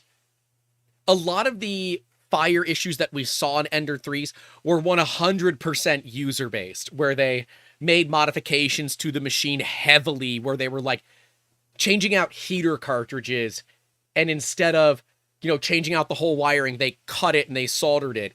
Like, I totally, like, that to me is not on the company. Stock machines, we saw very, very few fire issues with stock Ender 3 machines. And I feel like we're seeing a lot more out of Bamboo. But then we also look at the stock Ender 3 and say, well, there's a lot less plastic on it. So if there was a potential fire risk on an Ender 3, there's a lot less stuff for it to burn. Yep. But do we look at it and say, well, the Ender 3 has to be our example, since at one point they were selling for $99 US. I know. I have a $99 US one. Like, if that machine can be safe, then in my opinion, there is no excuse for a Bamboo not being safe. Yeah, no, you're right. There is nothing you can argue against that. There's no counterpoint. It is, if the cheapest machine you can physically buy that still turns on is safe, why is the expensive ones not? That was the reason I even started the company, was why is the cheap ones better than the expensive ones? And so we've got some comments to look at here. One from Jimmy saying, we have fewer reports of fires of Ender 3s. This might be a reporting bias. Yep. Totally. You're Could correct. It absolutely probably be. is. And then Duff saying, was 3DP that popular in that era? It certainly gained Arguably, popularity during yes. that era.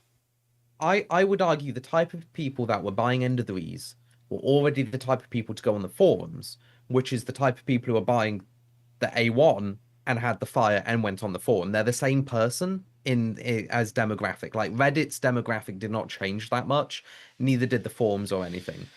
The difference is, however, there's now just a lot more machines that aren't in the same maker's ecosphere, which is what we're used to, where reporting bias then really does kick in, where the End of Three, anyone who bought an End of Three, they were in the hobby. They had to be, because otherwise the machine was not working. They needed to mod the machine. That's what Taras is saying, that, maybe there were fewer risks because people understood those risks. And so when it happened, they often assumed it was their fault versus a machine fault. So there are a lot of what ifs and, differences. I definitely believe that the reporting bias, 3D printing popularity, and just user understanding absolutely played into the fact that we saw less reports of fires from Ender 3s. I just don't know if it's enough for me to let Bamboo off the hook. Because I don't let Cheaty off the hook. I would never let Prussia off the hook. No, you shouldn't let anyone off the hook. The problem is the government has let them off the hook. And it's our job, as much as I hate to say it, it's our job to be the stickler in the mud going, my printer shouldn't catch fire. That's what we need. Otherwise, nobody's going to do it. They don't get any legal recourse unless somebody dies. And even then, they could probably argue their way out of it. There's no incentive for them to actually improve what they're doing, because why? They're earning infinite money. Right. Why would they do anything? The incentive is completely missing. There isn't an incentive. Yeah. You're totally right. The incentive isn't there. If they're not being held accountable, why is there an incentive to do better? There isn't. The incentive is to make more money. And if you're not being held accountable in the world where we push capitalism, pure capitalism, and I'm not going into, personal opinions regarding capitalism, but, when we push pure capitalism, there is no reason whatsoever to make a product any better if we are not being held accountable for our issues.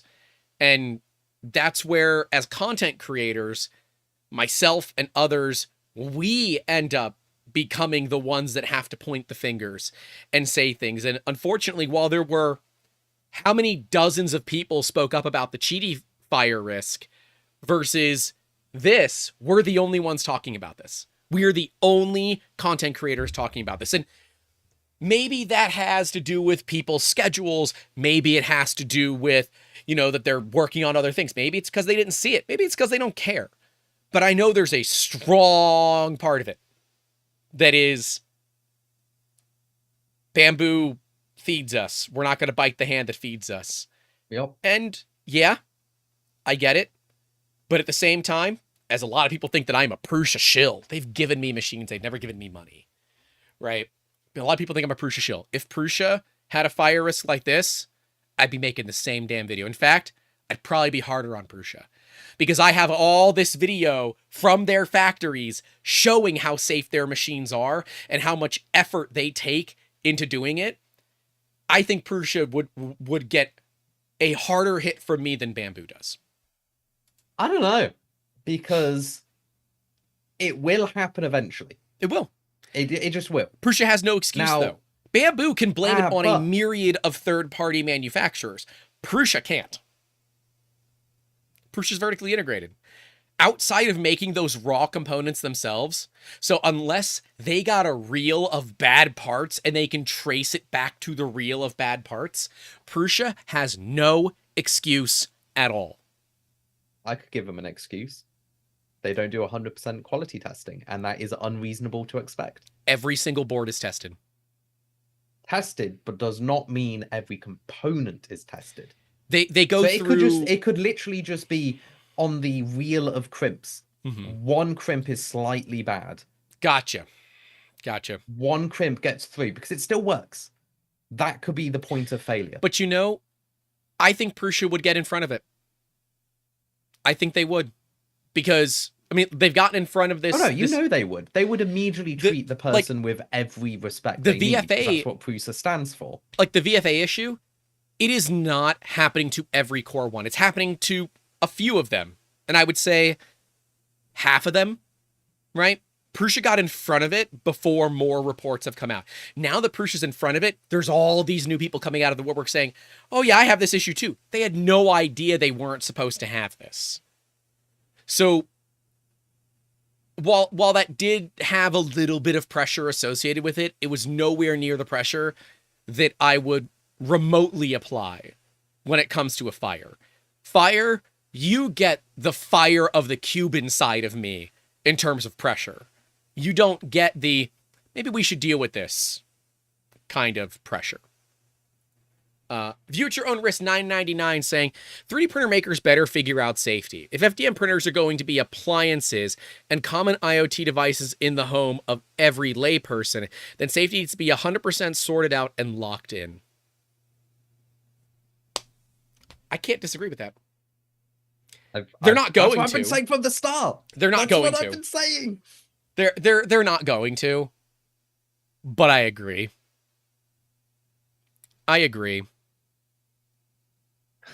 Yeah, Andrew Ryder says VFA is very apparent on my Core 1. Does it bother me? Not really.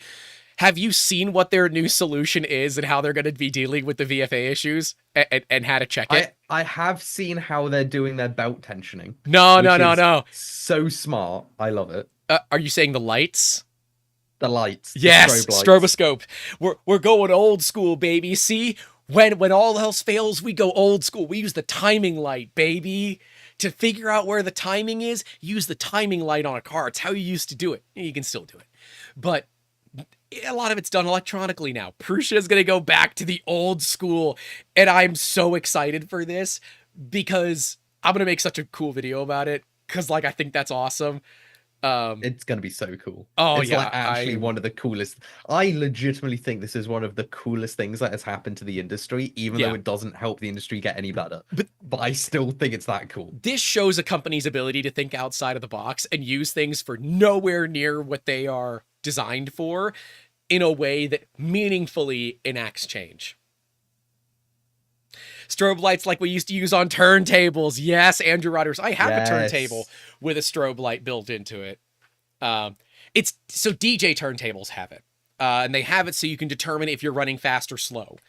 So if you need to basically mix two songs together and you know the tempo of the songs, you can speed one up or slow one down to match tempo. So when you're crossfading between them, you know, it works good. Makes you wonder if this is an idea that Joseph himself has come out with. Joe is a DJ guy, so that's what I was thinking.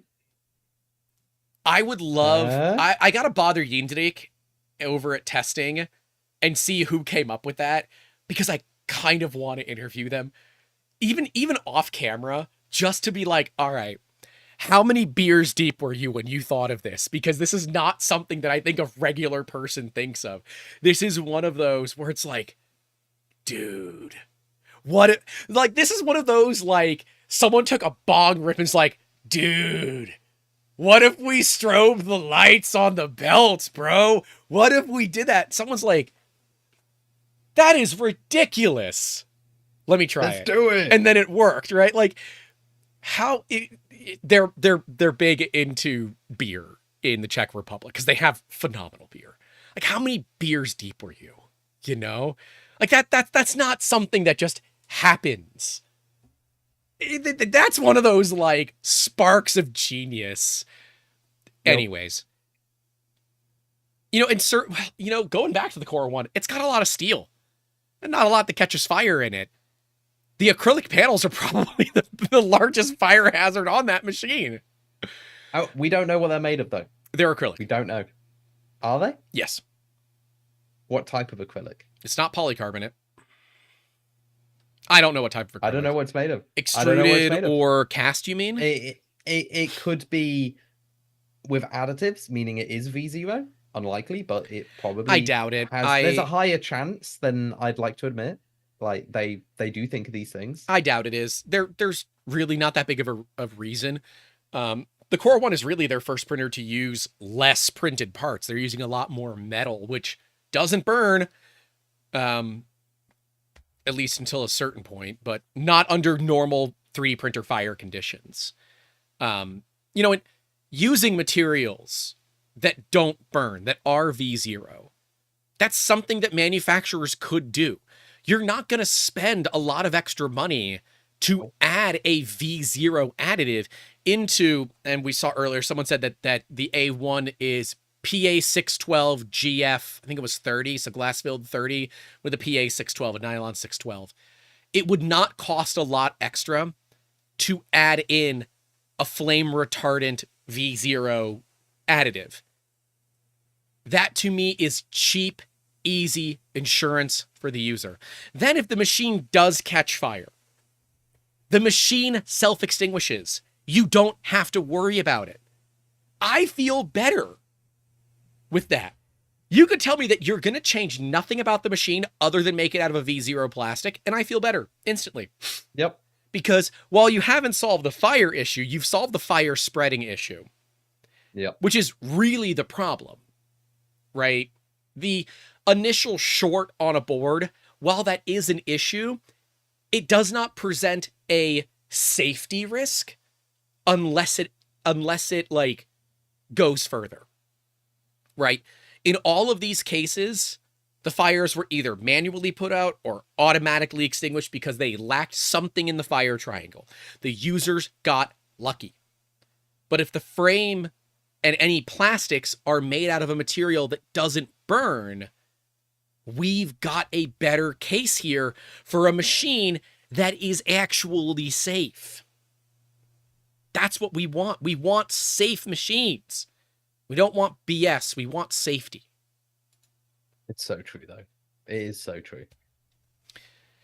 You know, and like, you want to bring one in, we can bring an Eliarchy, right? You know, 500C capable hot end using silicone, right? Like that's a fire hazard alone.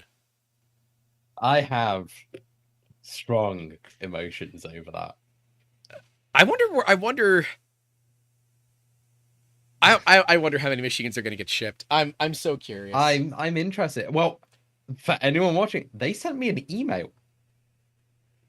They've not responded, but they've sent me an email.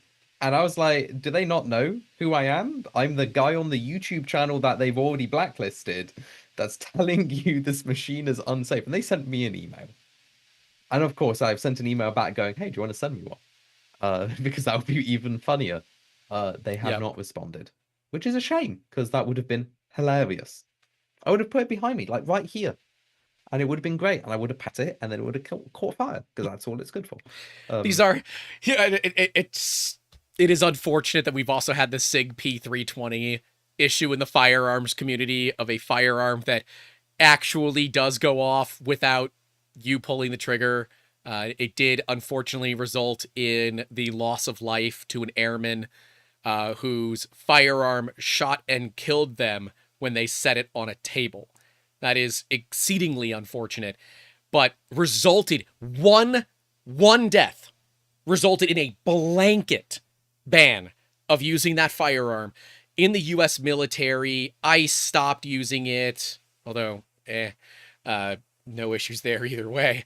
No, they should keep using it. You know, and police departments that are using it have started to adopt that they're not using them anymore, and they're going back to a different system. That, to me, is an appropriate response. Is it going to take a bamboo burning a house down before people take it seriously? Is it going to take a Eliarchy burning a house down? What is it going to take before people start to take this seriously? Somebody has to die. That is the only way anybody will take it seriously, because insurance will get involved. Insurance will make a big stink out of it. Governments will then start listening to insurance. And then all of a sudden, it's going to get worse. Yeah. But things will change. The problem is, unlike a firearm where they can choose the entities that use that firearm, this isn't a specific item. It's a product code. It It's a is 3D tool. printers in general. And 3D printers in general are made by various people. Like, you're not going to see them come out and ban Bamboo Labs if a Bamboo Lab burns somebody's house down. Right. They're going to go, oh, that was a shame. Whereas the SIG issue is they just said, don't use that gun. Just straight up, don't use it. Yeah, they said others are fine. This one just isn't. Yeah. And the firearms community has been saying this for years. And even SIG themselves said it's not a problem. Yeah, it is, SIG. Yeah, it is. I'm so glad. And the only way I had a great opportunity to buy one for very cheap, like a lot less than a SIG should sell for. And do not. At the time, I was strapped for cash, and I'm like, I want it, but I don't, because like I've always wanted to own a SIG, but I didn't buy it, and I'm like, glad I didn't. don't buy that one. Yeah. Buy any other. Yeah. But not their marksman rifle, because apparently that has the same issue. I don't have SIG money. With okay. the same issue. I don't have SIG money. It's fine. Oh, but no, I legitimately think the only way that things will improve and change, even if somebody dies, it probably won't. But governments need to put a blanket change, not to 3D printers, but just to safety checking in general. Because that's the only thing that like manufacturers listen to is safety laws. It's why I can't build something for the rail industry, because it needs checking. The rail industry in the UK has very strict laws. It needs rail approval. I can't make for that. Somebody else can with the same equipment, but I can't. We need something like that for 3D printers.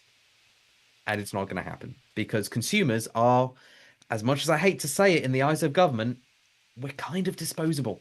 Yeah. We're not special. No. If we die, there's somebody to replace us. Like, yep. That's the problem. But you know why rail laws exist? Trains are expensive and you are not. Yeah. That's why there's rail laws. Consumer protection is looked at the same way. We don't proactively deal with consumer protection. It is always, always, always reactive. Mitch 3D says the Yeet cannon all day, every day. Yes, the YC9 from High Point.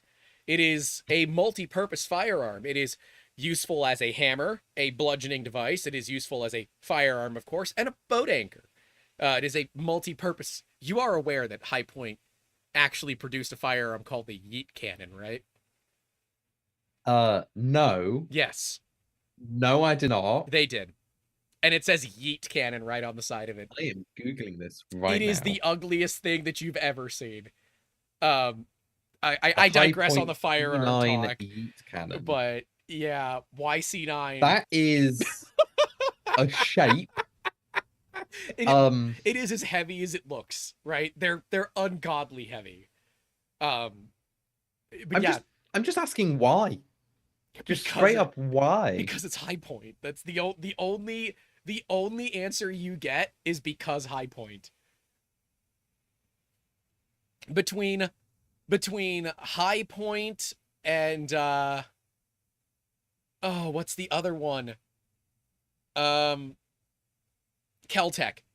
They're just choosing which one of them does a line of coke that day before they go into their marketing and design departments for making firearms. Like, legitimately.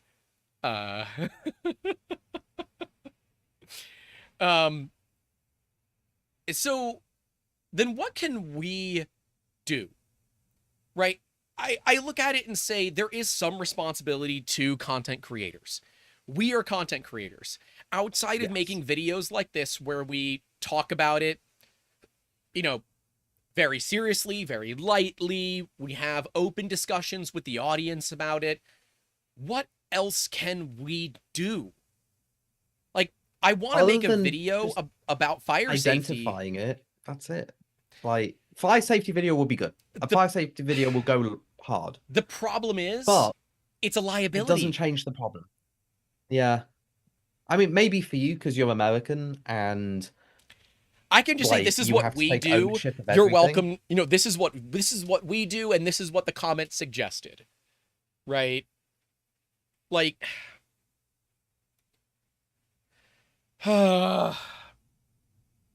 It's, I want to do better. I see issues like this and I say, we should not have this. This should not be a thing. We need to do better. But until we incentivize companies to do better by being better, then they won't do better. Bamboo says, we're at the top of the food chain, baby. We don't give a damn. We don't. Yeah. Bamboo is it dressing really like is a you, shame. saying, we don't care what your name is, jabroni. We're better. I'm sorry, you really do. You look like the photo of The Rock. Oh, I didn't know what I was letting myself in for. Yeah. I was just like, there is a shirt, take it off. It looks good. Well, our Discord absolutely knew. And I'm fine with this. Everybody makes fun of me. They don't normally make fun of you. So, I get an opportunity to make fun of you. I'm taking it. I think Bamboo has done a good job so far as to manufacturing a good machine. And so, part of me doesn't want to put this on Bamboo. But the same way that I would take responsibility if something that we were doing had a problem, I think Bamboo should step in and take responsibility too.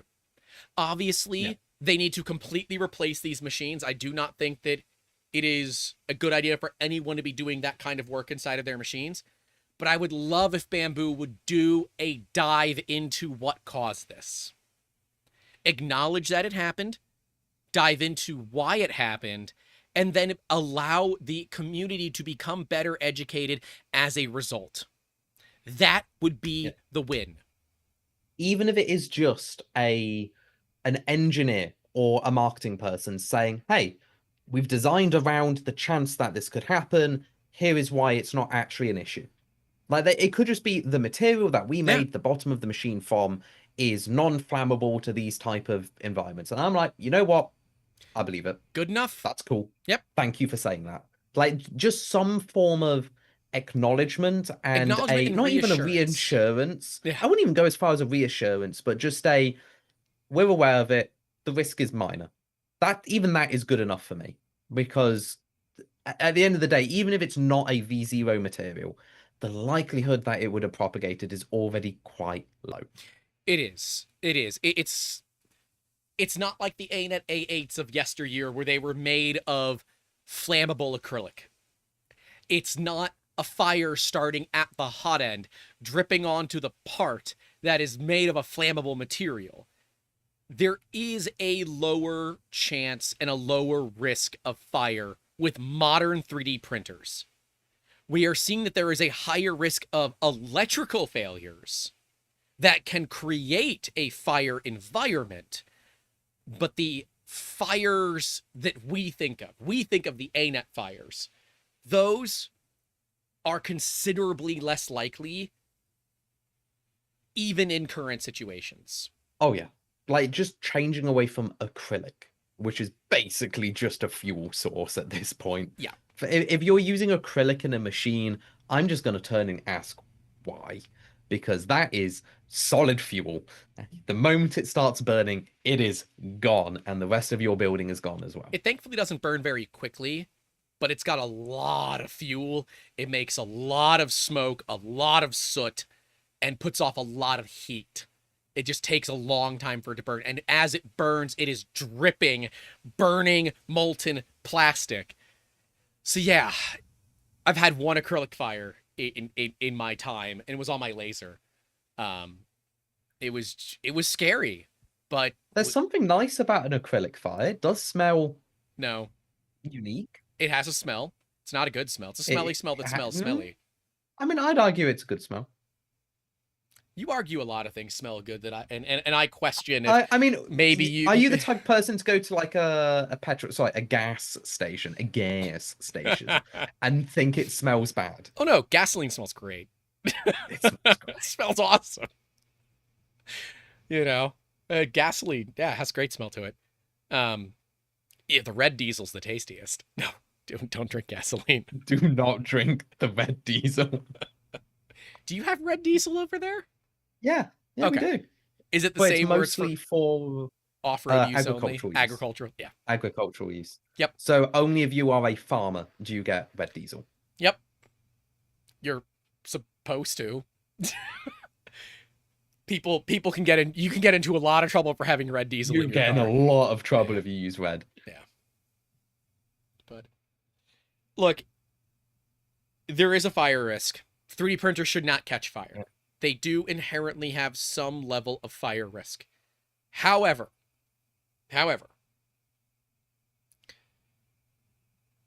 we should not, like, the sky's not falling. Okay. Right? Our views are falling. I don't know why. But, you know, the sky's not falling. Like the stream. I don't know. Subscribe things. If you're still watching, we're 3.5 hours deep. Just hit that subscribe button. You know you want to. But ultimately, I'm not willing to say that bamboos are not safe, but I'm also not willing to say that they are. I'm not willing to say any 3D printer is safe because it's equipment that has live power and gets hot. Okay, I think that is just the thing we have to live with. You know what? Let's bring it full circle. Food podcast, right? Is an oven safe? Is a toaster safe? Is an air fryer safe? No. But they are. They're inherently safe. Are they? If you operate them within their based operating conditions, yeah. I would argue they're not safe because I can still touch the hot bits of an oven. Well, then the sun's not safe, but I guess we already knew that. It causes cancer. No, we already knew the sun. The sun is a deadly laser. Come on. I hate it. I hate everything about it. But that's the whole point. It's like you can live with equipment in your house that is inherently unsafe. As long as you operate it in a safe manner. Are unsafe. I think the thing that isn't taught very well to new people is 3D printers are an unsafe piece of equipment. It probably won't focus very well. But I'm recovering from a burn on my finger there from a hot pan. So you're just giving a very weird middle finger to the camera. That's all it looked like. It's very hard because I broken a lot of fingers and they don't work the way they should anymore. But if you do want a fun anecdotal story of the sun hating me, and I was saved by the Walmart clearance section. We stopped for dinner on the drive down in Fort Myers, which is about 2 hours away from where we needed to be, maybe 1.5, 2 hours away. We needed to go and get blue tape and Sharpie. That's a kind of a little tip for big 3D scanning stuff. Blue tape and Sharpies. Very good way to help keep tracking. And when we were in there, you look around a little bit, right? And we see that there is so much clothing on like Uber clearance. Now, unfortunately, most of my size was already gone. I found one, it was a linen, like a beige, very close to white, but a very like off-white beige, linen snaps. So it wasn't even a button down, it was a snaps. And it was like a work shirt, right? Long sleeve and all that. I am so glad that we found that, because otherwise your boy was going to be in short sleeves out on that boat, hot as a sin. It would have been terrible. So that shirt was $3. I sweated so much into that shirt, I think I tripled its weight. But absolutely saved me that day. Having that shirt saved me for sure. So there's your fun little anecdotal. The sun is a deadly laser and I hate it, but I was saved by the Walmart clearance section because nobody told us what to expect for this job because it happened so quickly we had no idea what to think or what to do or anything about it. It was crazy. It was fun. It's just crazy. So, any final thoughts? I think that's everything. Like the one takeaway I would say is 3D printers just aren't safe. They're part of that equipment category of they are a tool, like a knife. If you use them incorrectly, a table saw. Oh, and that's a bit too dangerous. And the Construct 3D is the saw stop of the 3D printer industry. Like that. I actually like that. A little shill for me. But it is. Yeah, you're not able to like rapidly cool it. I guess the Index would be more of like the saw stop because it could rapidly cool itself down. But you guys have built a machine that is inherently 99.99999% safe. Right? Oh, you're going to love this. We've just ordered a load of metal 3D printed adapter blocks. So the adapter from the heatsink of the nozzle goes into a metal adapter plate to radiate the last little bit of heat, just in case the fan dies. Very much appreciated. Because safety is passive before it is active. And like those little things are what to me make your machines worth the money. But I understand to the average consumer, the C2 at like 10 grand is way too expensive. Way too expensive. But I think to the average business, the C2 with how safe it is, much better idea. Like for any business that was considering an Ultimaker or like a Raise 3D, you want to reconsider. Yeah, I would agree. Trust me, you aren't ready for the tech specs that are going to be announced when we eventually launch soon. TM, they are scary good. Yeah. Grant's been getting the I know they are. Information. I keep sending him messages. Yeah. I'm like, oh, look at this thing we've just tested. Look at this. Like, I'm really annoyed. damn. I want to be putting more on like Twitter and like Instagram and all of that. All of this is unreleased stuff, so I can't even like start that trickle of publications. I'm just there like, the only thing I can announce is we have a white paper coming out soon, TM, because it's really soon. It's whenever they save it as a PDF instead of a Word document, where we X-ray scanned printed parts for tolerance control without an input shaper. Because an input shaper makes it even better. We want to know what the raw machine quality is like before it prints. And the TLDR for that is we're damn accurate, more accurate than pretty much any industrial machine on the planet twice over. I like it. That machine was so cool. Well, if you are watching us live, hang out, but otherwise, enjoy the rest of your day. Stay safe out there. Don't forget to call your loved ones. Thank you for all your support. Don't forget to like, subscribe, donate, join, all those things. And if you are watching us live, hang out till after the outro because we're going to give away some filament. And of course, as always, keep making awesome. Yeah, we're not lined up. That didn't time it, did it? No, it didn't. The timing was not great. I was trying to get the sync because I measured there's like a 300 millisecond delay. There's a fair bit of delay. I have to start before you start talking. So when it comes to you, it's synced to then go over. Yes. Yeah. It's never gonna sync up right. It's fine. Don't worry about it. See what we have to making awesome people. There you go. Yeah, keep making awesome. Okay. All right, let's give away some filament. Then let me turn off my face. I'm allowed out the house, remember? Huh? Okay. Recording stopped. Yep. Yeah, I've stopped my recording. Let's turn off the giveaway. And let's see who we got. It's a new month, so new winners.